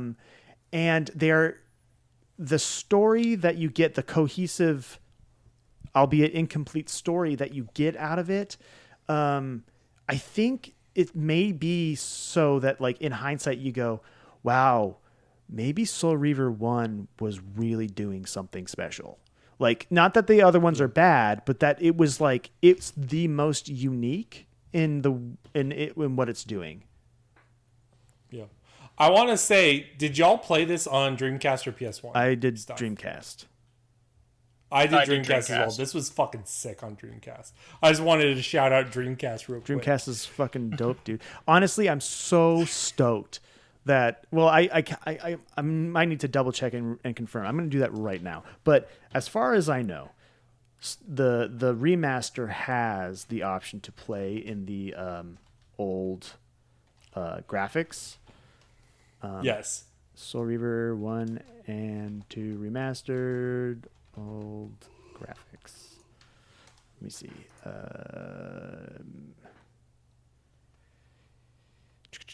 Players I'm seeing here that it will include It will include lost levels and cut content. Oh wow! Okay, well that's impressive. I didn't from the know first that. one. That's a big deal. So yes, you can. And a map and compass. That's huge. Actually, yeah. So I mean, that could really change deal. a lot. So you will be able to, with a touch of a button, switch to the old graphics. Now, the only reason I bring that up is because I am not entirely sure that they captured. It looks good. I don't think it looks bad, but I don't think they fully captured. It looks a bit more comic booky. The vibe. Yeah. It looks comic booky in a way that like the old Legacy of Kain and Soul Reaver, like that was like late 90s, early 2000s edgelord comics. And this has like World of Warcraft. It's very Spawn. Yeah. Spawn is another one. Yeah. Like so I'm glad that you can play with the polygonal, grungy graphics still. Okay. I agree. With all those features advertised, I think this game will age very well on a replay, and especially with that HD collection, if I can bring back the old graphics, I think we may be cooking, fellas. To me, this is like, as of this playthrough, like a solid 8 out of 10. The Brogan 8, but would go higher. So I was really happy with it. Yeah, I think I would, you know, all its faults being equal, I think I would probably put it at like an 8. But like in my heart, dude, like Legacy of Kain, like it's a 10 out of 10, and like Soul Reaver especially. I just it's such an interesting fantasy world. I think the only other world, and the protagonists in these games look similar. The only other world that is like on the same level of like imaginative fantasy world to me is Planescape Torment. And they have that same sort of like it's like this hellish post-apocalyptic, but not really, and everything's weird and twisted, and like it's not Earth in any way, shape, or fashion. It's just fucking weird. I love it. Three small bullet points I wanted to say before this episode ends. Number one, I wish spears had different attributes to them, because you can get different ones. I wish that was a thing. I wanted to talk about how cool Raziel's face is when you suck up souls. Yeah. That looks super fucking sick, and I like the Soul Reaver as a weapon. That is probably because like when you talk about like the altered world of like the changing geography and stuff, that is very similar to like Link to the Past Dark World. Like that does have Zelda roots even. You're right. But like you look at the full health to have your super powered thing, and you want to be at full health. I think that is very Zelda-like, and then it just helps the combat. It helps everything go along, that the game's not hard and you don't actually die. It's actually pretty painless to go between the worlds. Yes. So I would encourage you guys, when the remaster comes out, see, obviously I'm sure we'll probably all try out 1, see how the differences are. I'm really excited to play it, but I would encourage you to play 2 to see how the story continues. But I would also really say you need to play Defiance. That just to get the full picture of really the 3 Raziel games are kind of their own self-contained thing, and you really need to see that like through to completion. I think like even though it's a cliffhanger ending and it was never resolved, it's still really good, and you do get some closure on the relationship between Kain and Raziel at the very least, and it's really good to see how that turns out. So yeah. Okay. That's my pitch for trying to get you guys to play Defiance. I think we're gonna finish this series at some point in the future. Brendan, when you're not crawling in our basement, where can our listeners find you? You can find me on Twitter, Brendan_LH. However, I haven't been on there quite as much lately. If you want to actually hear me talking about video games, you should go to youtube.com/thecrawl, where I do videos about mostly dungeon crawlers and RPGs, but I also bring up stuff like in the Metroidvania or Zelda adjacent stuff like this. And I will tell you guys here, I am working on 2 different videos right now, one of which I'm fingers crossed will be done before the end of October. It's a shorter, smaller video compared to some of the stuff I've done recently, but there is some stuff coming very soon. Hell yes. Murph, what do we have in the pipeline?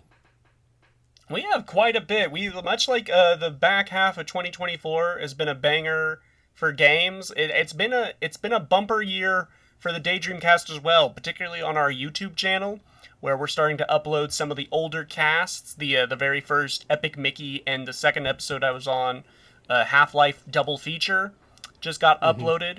You can also check out our monumental landmark "What Would We Put in Marvel vs. Capcom 4" video, which is far and away our most popular thing we've ever done. Yes. You can also check out, we started playing through games in the Dread X collection, and I did a playthrough of Five Nights at Freddy's 1 with my Bad Ideas co-host, Fru. That's a lot of fun. The 3rd episode is just an hour and a half of me failing to beat Night 5. We have totally lost interest in being scared, and we just go down rabbit hole after rabbit hole of Freddy fan wikis. It's amazing. There we go. That's what it's all about. And because you are in this fucking Freddy's verse, that's our next game, right? We're doing the trilogy. Yeah. Right? We'll be because I've already got edited the episode on Five Nights at Freddy's 2, and then we're gonna do 3, and then Fru and I will convene on the Satellite of Dreams with you, Brogan. Oh my god! The good discuss news. FNAF 1 through 3. Wow. The good news is after that we got Eternal Darkness, so that's what I'm looking forward to. So, all right, we're playing out now. Thank you, Brendan. You're welcome. Thank you for This was fun. Yeah. I should expect every Brendan podcast to be 3 hours. You should. I talk too much. I was gonna say, feel free to shut down some of my ramblings.